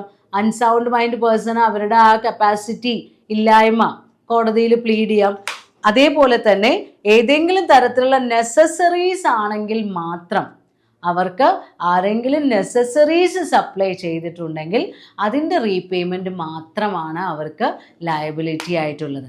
അപ്പം നോർമലി ഇത്തരം ആളുകളുമായി കരാറിൽ ഏർപ്പെടുന്ന സമയത്ത് അത്തരം കരാറുകളെല്ലാം വോയിഡ് അബ് ഇനീഷ്യോ ആണ്, വാലിഡിറ്റി ഇല്ലാത്തതാണ്. ഇപ്പോൾ കപ്പാസിറ്റി ഇല്ലാത്ത ആളുകളാണെങ്കിലും അതുപോലെ തന്നെ മെജോറിറ്റി ഏജ് സ്വീകരിക്കാത്ത, അത് അച്ചീവ് ചെയ്യാത്ത ആളുകളാണെങ്കിലും അവരുടെ ലീഗൽ വാലിഡിറ്റി, അവർ എൻ്റർ ചെയ്യുന്ന ലീഗൽ വാലിഡിറ്റി ഓഫ് കോൺട്രാക്ട്സ് എന്ന് പറയുന്നത് നള്ളാണ്, അല്ലെങ്കിൽ അത്തരം കോൺട്രാക്ട്സ് വോയിഡ് ആണ്. Then contracts by disqualified persons. നമ്മൾ പറഞ്ഞു ചില സ്പെഷ്യൽ ലോസ് ചില വ്യക്തികളെ കോൺട്രാക്റ്റിൽ എൻ്റർ ചെയ്യുന്നതിൽ നിന്ന് ഡിസ്ക്വാളിഫൈ ചെയ്തിട്ടുണ്ട്. അങ്ങനെയുള്ള വ്യക്തികൾ, അതായത് അവർക്ക് എന്തെങ്കിലും സ്പെഷ്യാലിറ്റീസ് ഉണ്ടായത് കൊണ്ടായിരിക്കാം അവരെ ഇന്ത്യയിൽ കരാറുകൾ രൂപീകരിക്കുന്നതിൽ നിന്ന് ഡിസ്ക്വാളിഫൈ ചെയ്തിട്ടുണ്ട്. അങ്ങനെയുള്ള വ്യക്തികൾ ആരൊക്കെയാണ്? Persons disqualified by law. ഒന്ന് ഏലിയൻസ്, രണ്ട് ഫോറിൻ സോവറീൻ ആൻഡ് അംബാസഡേഴ്സ്, മൂന്ന് കൺവിക്ട്സ്, നാല് companies under companies act or any other statutory rules, and then insolvency. അങ്ങനെ 5 ഗ്രൂപ്പുകളാണ് ഈ സ്പെഷ്യൽ കാറ്റഗറിയിൽ വരുന്നത്. അതിൽ ഫസ്റ്റ് കാറ്റഗറിയാണ് ഏലിയൻസ്. ഇന്ത്യയെ സംബന്ധിച്ച് പറയുന്ന സമയത്ത് ഏലിയൻ എന്നുള്ള ടേം കൊണ്ട് നമ്മൾ അർത്ഥമാക്കുന്നത് A citizen from a foreign country, വിദേശ രാജ്യത്ത് നിന്നുള്ള ഒരു പൗരൻ, വിദേശ പൗരൻ, അവരെയാണ് നമ്മൾ ഏലിയൻ എന്നുള്ള ടേം കൊണ്ട് ഇൻഡിക്കേറ്റ് ചെയ്യുന്നത്. അപ്പോൾ ഈ ഏലിയൻസ് 2 കാറ്റഗറി ആയിട്ട് വരാം. ഏലിയൻ എനിമിയുമുണ്ട്, ഏലിയൻ ഫ്രണ്ടുമുണ്ട്. ഏലിയൻ ഫ്രണ്ട് എന്ന് പറഞ്ഞു കഴിഞ്ഞാൽ the citizens from a foreign country to that country we are with good terms. നമ്മളുമായിട്ട് ശത്രുതയില്ലാത്ത രാജ്യങ്ങൾ, നല്ല ടേംസിൽ ബിസിനസ്സും ട്രാൻസാക്ഷൻസും ഒക്കെ നടത്തുന്ന അയൽ രാജ്യങ്ങൾ ഉണ്ടായിരിക്കും ഇന്ത്യയുമായിട്ട്. അതായത് യുദ്ധപ്രഖ്യാപനമോ ശത്രുതാ മനോഭാവമോ ഒന്നുമില്ലാത്ത രാജ്യങ്ങൾ. അങ്ങനെയുള്ള രാജ്യങ്ങളിൽ നിന്നുള്ള സിറ്റിസൺസ് ആണെങ്കിൽ അവരെയാണ് നമ്മൾ എന്ത് പറയാം? ഏലിയൻ ഫ്രണ്ട് എന്നുള്ള കാറ്റഗറിയിൽ ഉൾപ്പെടുത്തുന്നത്. അത്തരം ആളുകളുമായി കോൺട്രാക്റ്റുകളിൽ ഏർപ്പെട്ട് കഴിഞ്ഞാൽ ലീഗലി വാലിഡ് ആണ്. എന്നാൽ ഏലിയൻ എനിമി എന്ന കാറ്റഗറിയിൽ വരുന്നത് ഏത് അയൽ രാജ്യമാണോ നമ്മളോട് യുദ്ധപ്രഖ്യാപനം നടത്തിയിട്ടുള്ളത് അല്ലെങ്കിൽ നമ്മളുമായി ഗുഡ് ടേംസിൽ അല്ലാത്തത്, അത്തരം രാജ്യങ്ങളിൽ നിന്നുള്ള സിറ്റിസൺസിനെയാണ് ഏലിയൻ എനിമി എന്നുള്ള കാറ്റഗറിയിൽ ഇൻക്ലൂഡ് ചെയ്യുന്നത്. അപ്പോൾ ഏലിയൻ എനിമീസ് ആണെങ്കിൽ അവരുമായി കോൺട്രാക്റ്റിൽ ഏർപ്പെടുന്നതിന് മുന്നേ സെൻട്രൽ ഗവൺമെൻറ്റിൻ്റെ പെർമിഷൻ വാങ്ങിച്ചിരിക്കണം. അതുപോലെ തന്നെ അവരുമായിട്ടുള്ള കോൺട്രാക്റ്റിൻ്റെ ലീഗൽ പൊസിഷൻ 2 സാഹചര്യങ്ങളെ ആശ്രയിച്ചാണ് ഇരിക്കുന്നത്. ഒന്ന് during the time of war and before war. യുദ്ധം തുടങ്ങുന്നതിന് മുൻപ് നമ്മൾ ഏർപ്പെട്ടിട്ടുള്ള കരാറുകൾ, അതുപോലെ യുദ്ധം തുടങ്ങിയതിന് ശേഷം നമ്മൾ ഏർപ്പെടുന്ന കരാറുകൾ. ഇതിൻ്റെ ലീഗൽ വാലിഡിറ്റി എന്ന് പറയുന്നത് പ്രത്യേകിച്ച് പൊതുജനങ്ങൾക്ക് ദോഷമൊന്നും ഉണ്ടാകാത്ത കരാറുകളാണ് എന്ന് വിചാരിക്കുക. അപ്പം നമ്മൾ ഒരു ശത്രുരാജ്യവുമായി ഉണ്ടാക്കിയിട്ടുള്ള ഒരു ബിസിനസ് കരാറ് നമ്മുടെ ഇന്ത്യ മഹാരാജ്യത്തിൻ്റെ അഖണ്ഡതയ്ക്കോ അല്ലെങ്കിൽ ഇവിടെ ജീവിക്കുന്ന ജനങ്ങളുടെ താല്പര്യത്തിനോ ഒന്നും എഗെയിൻസ്റ്റ് ആയിട്ടുള്ളതല്ലെങ്കിൽ, അതായത് നോർമൽ ടൈപ്പ് ഓഫ് കോൺട്രാക്റ്റുകളാണെങ്കിൽ അത് സസ്പെൻഡ് ചെയ്യപ്പെടും. യുദ്ധത്തിന് മുമ്പുണ്ടാക്കിയ കരാറാണ്, പക്ഷേ ഇപ്പോൾ നമ്മൾ യുദ്ധം പ്രഖ്യാപിച്ച സമയമാണെങ്കിൽ ആ വാർ ടൈമിൽ അത്തരം കരാറുകൾ റദ്ദ് ചെയ്യും. പിന്നീട് യുദ്ധമൊക്കെ കഴിഞ്ഞതിന് ശേഷം നോർമൽ ട്രാൻസാക്ഷൻസ് ഒക്കെ സംഭവിക്കുന്ന ആ സമയത്ത് ഇതിന് കണ്ടിന്യൂ ചെയ്യാം. നമ്മൾ സെൻട്രൽ ഗവൺമെന്റിന്റെ പെർമിഷനോട് കൂടിയാണ് നടത്തുന്നത്. എന്നാൽ ഏതെങ്കിലും ഒരു എഗ്രിമെന്റിൽ സബ്ജക്റ്റ് മാറ്റർ പബ്ലിക് പോളിസിക്ക് എഗെയിൻസ്റ്റ് ആണെങ്കിൽ, ഇന്ത്യയുടെ ഭരണത്തിനോ അല്ലെങ്കിൽ ഇന്ത്യയുടെ തന്ത്ര നയങ്ങളൊക്കെ ഉണ്ടാവും, അവയ്ക്കെതിരാണെങ്കിൽ അത്തരം കോൺട്രാക്റ്റുകൾ ഡിസോൾവ് ചെയ്യപ്പെടും. യുദ്ധം തുടങ്ങിക്കഴിഞ്ഞാൽ അവ നമ്മൾ ക്യാൻസൽ ചെയ്യും, അത് ഇല്ല എന്ന് പറഞ്ഞ് ഡിസോൾവ് ചെയ്യും, ഇല്ലാതെയാക്കും. അപ്പൊ ഇങ്ങനെയുള്ള 2 സിറ്റുവേഷനിൽ വരുന്ന ലീഗൽ പൊസിഷനാണ് ഏലിയൻ എനിമിയുമായിട്ട് കരാറിൽ ഏർപ്പെടുമ്പോൾ ശ്രദ്ധിക്കേണ്ടത്. അപ്പൊ ഏലിയൻസ് ആയിട്ട്, ഏലിയൻ ഫ്രണ്ട് ആണെങ്കിൽ നമ്മൾക്ക് യാതൊരു കുഴപ്പമില്ല. ഏലിയൻ എനിമി ആവുന്ന സമയത്താണ് കൃത്യമായി അവരുമായിട്ട്, ഇപ്പോൾ വാർ ടൈം ആണോ അതിന് മുന്നേ ഉള്ള കരാറാണോ എന്ന് നോക്കി സെൻട്രൽ ഗവൺമെന്റിന്റെ പെർമിഷനോടുള്ളത് മാത്രം കരാറുകൾക്ക് വാലിഡിറ്റി. അതുപോലെ തന്നെ ഇന്ത്യയിലെ പൊതുജനങ്ങൾക്ക് യാതൊരു തരത്തിലുള്ള ഒരു വിധത്തിലും എതിരായിട്ടുള്ള കാര്യത്തിനുള്ള കരാറാവുകയും ചെയ്യരുത്. പിന്നെ ഒരു കാര്യം നമ്മൾക്ക് ശ്രദ്ധിക്കാനുള്ളത്, ഇന്ത്യൻ പൗരന്മാരുണ്ടാവും ഹോസ്റ്റൈൽ ആയിട്ടുള്ള ടെറിട്ടറിയിൽ, നമ്മൾക്ക് ശത്രുതാപരമായിട്ടുള്ള പ്രദേശങ്ങളൊക്കെ ഉണ്ടാവും, നമ്മൾക്ക് അത്ര താല്പര്യമില്ലാത്ത, ഇന്ത്യയുടെ ഭരണത്തിന് കീഴിലില്ലാത്ത സ്ഥലത്തൊക്കെ താമസിച്ച് ഇന്ത്യക്കെതിരെ പ്രവർത്തിക്കുന്ന ആളുകൾ ഉണ്ടാവും. അങ്ങനെയുള്ള ഹോസ്റ്റൈൽ ടെറിട്ടറിയിൽ താമസിക്കുന്ന ഇന്ത്യക്കാരായ ആളുകൾ തന്നെയാണെങ്കിലും ഇന്ത്യക്കെതിരെ പ്രവർത്തിക്കുന്നവരാണെങ്കിൽ അവരെ ഏലിയൻ എനിമി എന്ന് പറയുന്ന കാറ്റഗറിയിലാണ് നമ്മൾ ഇൻക്ലൂഡ് ചെയ്യുന്നത്. അപ്പോൾ ഏലിയൻ എനിമി എന്ന് പറയുമ്പോൾ മുഴുവൻ വിദേശികളായിക്കൊള്ളണമെന്നില്ല. നമ്മളുടെ ഇന്ത്യക്കാർ തന്നെ ഇന്ത്യയുടെ താല്പര്യങ്ങൾക്കെതിരെ പ്രവർത്തിക്കുകയാണെങ്കിൽ അവരും ഏലിയൻ എനിമി എന്നുള്ള കാറ്റഗറിയിലാണ് ഇൻക്ലൂഡ് ചെയ്യപ്പെടുന്നത്. ദെൻ രണ്ടാമത്തെ ഗ്രൂപ്പാണ് ഡിസ്ക്വാളിഫൈഡ് ബൈ ലോ എന്ന് പറയുന്ന കാറ്റഗറിയിൽ വരുന്ന രണ്ടാമത്തെ ഗ്രൂപ്പാണ് ഫോറിൻ സോവറൈൻസ് ആൻഡ് അംബാസിഡേഴ്സ്. വിദേശ രാജ്യങ്ങളിലുള്ള പരമാധികാരികൾ, അതുപോലെ തന്നെ നമ്മുടെ അംബാസിഡേഴ്സ് ഒക്കെ ഉണ്ടാവും. ഇപ്പോൾ ഒരു രാജ്യത്തിൻ്റെ കാര്യങ്ങൾ വേറൊരു രാജ്യത്ത് നടക്കുമ്പോൾ അല്ലെങ്കിൽ അവരുമായിട്ടുള്ള ഇടപാടുകളും ഒക്കെ നിയന്ത്രിക്കുന്നതിനും അത് ഏകീകരിക്കുന്നതിനും ഒക്കെ വേണ്ടി അപ്പോയിന്റ് ചെയ്യപ്പെടുന്ന ഉദ്യോഗസ്ഥരാണ് അംബാസിഡേഴ്സ്. ഇപ്പൊ ഇന്ത്യയിലൊക്കെ ജപ്പാൻ അംബാസിഡേഴ്സ് ഒക്കെ സ്ഥിരമായി പ്രവർത്തിക്കാറുണ്ട്. നമ്മളുടെ സഹകരണ മേഖലയ്ക്ക് വേണ്ടിയൊക്കെ ഒരുപാട് വിദേശ അംബാസിഡർമാര് നല്ല രീതിയിൽ കോൺട്രിബ്യൂഷൻസ് നൽകാറുണ്ട്. അപ്പൊ ഇത്തരം വ്യക്തികൾക്ക് അവർക്ക് സെപ്പറേറ്റ് സ്റ്റാറ്റസ് ഉണ്ട്.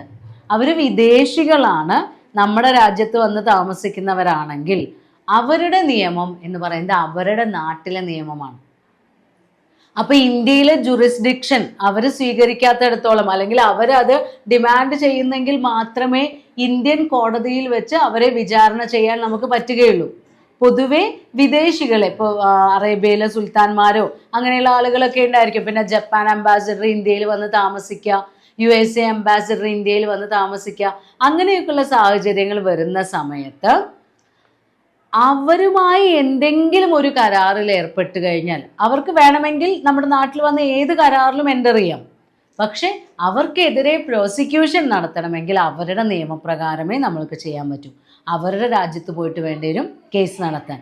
അപ്പോൾ അംബാസിഡേഴ്സോ ഫോറിൻ സോവറീൻസോ ആണെങ്കിൽ അവർ ഡയറക്റ്റ് ആയിട്ട് കോൺട്രാക്റ്റിൽ എൻ്റർ ചെയ്യുന്നതിന് പകരം മിഡിൽ മാൻസിനെ ഉപയോഗിച്ചൊക്കെയാണ് സാധാരണ കോൺട്രാക്റ്റുകൾ രൂപീകരിക്കാറുള്ളത്. അപ്പം അത്തരം വ്യക്തികൾക്ക് വേണമെങ്കിൽ നമ്മുടെ നാട്ടിൽ വന്ന് ഏത് കരാറിലും എൻ്റർ ചെയ്യാനുള്ള അവകാശമുണ്ട്. പക്ഷെ അവരെ വിചാരണ ചെയ്യാനുള്ള കപ്പാസിറ്റി ഇന്ത്യൻ കോടതികൾക്കില്ല. അപ്പം ആ കാര്യങ്ങൾ ശ്രദ്ധിച്ചു വേണം അവരുമായിട്ട് നമ്മൾ എന്ത് ചെയ്യാൻ, ഇടപാടുകൾ നടത്തേണ്ടത്. അതിൽ ഓരോ കേസിലാണെങ്കിലും നമ്മൾക്ക് സെൻട്രൽ ഗവൺമെൻറ്റിൻ്റെ പെർമിഷൻ അത്യാവശ്യമാണ്. പിന്നെ അതേപോലെ മൂന്നാമത്തെ കാറ്റഗറിയാണ് കൺവിക്ട്സ്. കൺവിക്ട്സ് എന്ന് പറഞ്ഞു കഴിഞ്ഞാൽ കുറ്റവാളികൾ. ഏതെങ്കിലും ഒരു കുറ്റം ഒരാളുടെ മേൽ ആരോപിക്കപ്പെടുകയും ആ വ്യക്തി ജയിൽ ശിക്ഷ അനുഭവിച്ചു കൊണ്ടിരിക്കുകയും ചെയ്യുകയാണെങ്കിൽ അവരെയാണ് കൺവിക്ട്സ് എന്ന് പറയുന്നത്. ഇവരുടെയൊക്കെ കേസ് ഏകദേശം നമ്മുടെ ലുനാറ്റിക്സ് പോലെ തന്നെയാണ്. അവർക്ക് ആ ജയിൽ ശിക്ഷ അനുഭവിച്ചു കൊണ്ടിരിക്കുന്ന സമയത്ത് ലീഗലി വാലിഡായ കോൺട്രാക്റ്റുകളിൽ എൻ്റർ ചെയ്യാനുള്ള അവകാശമില്ല. എന്നാൽ ജയിൽ ശിക്ഷ അനുഭവിച്ചതിന് ശേഷം, കുറ്റത്തിനാണ് നമ്മൾ ശിക്ഷ കൊടുക്കുന്നത്, അല്ലാതെ കുറ്റവാളിക്കല്ല. അപ്പോൾ ആ ജയിൽ ശിക്ഷ അനുഭവിച്ചതിന് ശേഷം അവർക്ക് വേണമെങ്കിൽ ലീഗലി വാലിഡായ കോൺട്രാക്റ്റുകളിൽ എൻ്റർ ചെയ്യാം. ഇപ്പോൾ പരോളിൽ ഇറങ്ങുന്ന സമയത്തൊക്കെ ചെറിയ ചെറിയ എന്തെങ്കിലും ഇടപാടുകളൊക്കെ നടത്താം. അതേപോലെ മുഴുവനായും കുറ്റവിമുക്തനാക്കപ്പെട്ട ശേഷം അദ്ദേഹത്തിന് എല്ലാ തരത്തിലുള്ള കരാറുകളിലും എൻ്റർ ചെയ്യാനുള്ള അവകാശമുണ്ട്. അപ്പോൾ കൺവിക്സിനും അവരാ വിചാരണ നേരിടുമ്പോഴും ശിക്ഷ അനുഭവിച്ചു കൊണ്ടിരിക്കുമ്പോഴും കപ്പാസിറ്റി ഇല്ല. ദെൻ നാലാമതായി പറയുന്നത് company under companies act or statutory corporation under special act of parliament. Joint stock കമ്പനികളുണ്ട്. ഇന്ത്യൻ കമ്പനീസ് ആക്ട് ഓരോ വർഷവും അതിൽ ഭേദഗതികൾ വരും, പുതിയ പുതിയ നിയമങ്ങൾ വരും. അങ്ങനെയുള്ള കമ്പനി നിയമം, ഇന്ത്യൻ കമ്പനി നിയമം നിയന്ത്രിക്കുന്ന ജോയിന്റ് സ്റ്റോക്ക് കമ്പനികളും അതുപോലെ പാർലമെന്റിൽ നിന്ന് സ്പെഷ്യൽ നിയമങ്ങൾ പാസ്സാക്കുന്നതിലൂടെ രൂപീകരിക്കപ്പെടുന്ന കോർപ്പറേഷൻസ് ഉണ്ട്. ഇപ്പോൾ KSRTC, അതേപോലെ തന്നെ ലൈഫ് ഇൻഷുറൻസ് കോർപ്പറേഷൻ, അങ്ങനെയൊക്കെയുള്ള സംഘടനകളുണ്ട്. നിയമത്തിൻ്റെ പിന്തുണയുള്ള സ്റ്റാറ്റ്യൂട്ടറി കോർപ്പറേഷൻസ്. ഇവർക്കും നിയമത്തിനു മുന്നിൽ ഒരു ആർട്ടിഫിഷ്യൽ പേഴ്സൻ്റെ സ്റ്റാറ്റസ് ആണുള്ളത്. ഇത്തരം സ്ഥാപനങ്ങൾക്ക് നിയമത്തിനു മുന്നിൽ അവരുടേതായ ഒരു വാലിഡിറ്റി ഉണ്ട്. ആ സ്ഥാപനത്തിൽ വർക്ക് ചെയ്യുന്ന ആളുകളുടെ വ്യക്തിത്വത്തിൽ നിന്ന് വേറിട്ടുകൊണ്ട് ആ സ്ഥാപനത്തിനൊരു വ്യക്തിത്വമുണ്ട്.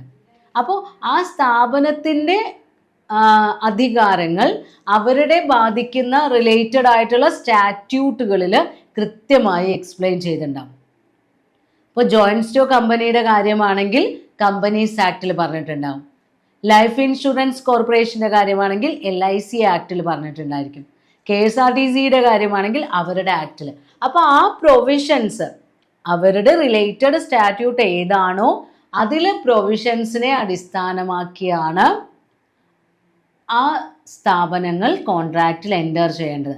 അപ്പോൾ നോർമലി പേഴ്സണൽ നാച്ചറിലുള്ള കരാറുകളല്ല, വ്യക്തികളുമായി സാധാരണ വ്യക്തികൾ നടത്തുന്ന പോലെയുള്ള കരാറുകളല്ല ഇവരുമായിട്ട് കോൺട്രാക്റ്റിൽ ഏർപ്പെടുമ്പോൾ നമ്മളെ ബാധിക്കുന്നത്. അവർക്ക് അവരുടെ നിയമമുണ്ട്, അവരുടെ ആർട്ടിക്കിൾസ് ഉണ്ടായിരിക്കും, അവരുടെ ബൈലോസ് ഉണ്ടായിരിക്കും. അതിലത്തെ പ്രൊവിഷൻസ് അനുസരിച്ചാണ് അവരുടെ കോൺട്രാക്ച്വൽ കപ്പാസിറ്റി ഡിഫൈൻ ചെയ്യപ്പെടുന്നത്. ദെൻ അടുത്ത കാറ്റഗറി എന്ന് പറയുന്നത് ഇൻസോൾവൻസ് ആണ്. ഇൻസോൾവൻറ്റ് എന്ന് പറഞ്ഞു കഴിഞ്ഞാൽ നമ്മൾക്കറിയാം ഒരു ലയബിലിറ്റിയും പേ ഓഫ് ചെയ്യാൻ കഴിയാത്ത ആളുകളെയാണ് നമ്മൾ എന്ത് പറയുന്നത്, നിസ്വന്മാര് അല്ലെങ്കിൽ ഇൻസോൾവൻസ് എന്നൊക്കെ പറയാം. അവർക്ക് അവരുടെ പ്രോപ്പർട്ടി മുഴുവൻ ഒന്നുകിൽ ഒഫീഷ്യൽ റിസീവറുടെ കയ്യിലായിരിക്കും, അല്ലെങ്കിൽ കോടതി അറ്റാച്ച് ചെയ്ത് എടുത്തിട്ടുണ്ടാവും. അപ്പോൾ അവർക്ക് അവരുടെ കയ്യിൽ നിന്ന് ഒരു പൈസയും എടുത്തു കൊടുക്കാൻ ഉണ്ടായിരിക്കില്ല.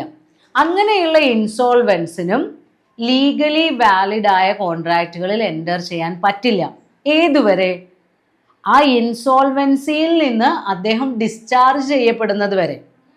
കോടതിയൊക്കെ ഈ സ്വത്തുക്കളൊക്കെ ഏറ്റെടുത്തു കഴിഞ്ഞാൽ ഇത് ഇത്ര വർഷം അല്ലെങ്കിൽ ഇത്ര കാലാവധി വരെ എന്നൊക്കെ ഉണ്ടായിരിക്കും. ആ കാലാവധി കഴിഞ്ഞാൽ അദ്ദേഹത്തിൻ്റെ സ്വത്തൊക്കെ അദ്ദേഹത്തിന് തന്നെ തിരിച്ചു കിട്ടപ്പെടും. അങ്ങനെ തിരിച്ചു കിട്ടിക്കഴിഞ്ഞാൽ ഇൻസോൾവൻസി സ്റ്റേജിൽ നിന്ന് ഡിസ്ചാർജ് ചെയ്യപ്പെട്ട് കഴിഞ്ഞാൽ ഇൻസോൾവൻറ്റിനും, അപ്പോൾ അദ്ദേഹം സോൾവെൻ്റ് ആയി മാറിക്കഴിഞ്ഞു. ഇൻസോൾവൻസിയിൽ നിന്ന് ഡിസ്ചാർജ് ആയാൽ സോൾവെൻ്റ് ആയി. അപ്പോൾ സോൾവെൻ്റ് ആയി കഴിഞ്ഞാൽ അദ്ദേഹത്തിന് എന്ത് ചെയ്യാം, ലീഗലി വാലിഡായ കോൺട്രാക്റ്റുകളിൽ എൻ്റർ ചെയ്യാം. അപ്പോൾ ഈ യൂണിറ്റിൽ നമ്മൾ പഠിച്ചത് കപ്പാസിറ്റി ഓഫ് പാർട്ടീസ് ആണ്. ഏതൊക്കെ വ്യക്തികൾക്കാണ് കോൺട്രാക്ട് ആക്ടിൻ്റെ പ്രൊവിഷൻസ് അനുസരിച്ച് ലീഗലി ബൈൻഡിങ് ആയിട്ടുള്ള അല്ലെങ്കിൽ കോടതിക്ക് മുന്നിൽ എൻഫോഴ്സ് ചെയ്യാൻ പറ്റുന്ന ഒരു കോൺട്രാക്റ്റിൽ എൻ്റർ ചെയ്യാൻ കഴിയുന്നത്. മെയിൻ 3 കാറ്റഗറിയാണ്: persons who attained age of majority, persons having sound mind and persons who are not disqualified by any law subject to him. ഈ വ്യക്തികൾക്ക്, ഈ 3 കാറ്റഗറിയിലുള്ള ആളുകൾക്കാണ് ഇന്ത്യയിൽ ഇന്ത്യൻ കോൺട്രാക്ട് ആക്ട് പ്രകാരം ലീഗലി വാലിഡായ ഒരു കോൺട്രാക്റ്റിൽ എൻ്റർ ചെയ്യാൻ കഴിയുന്നത്.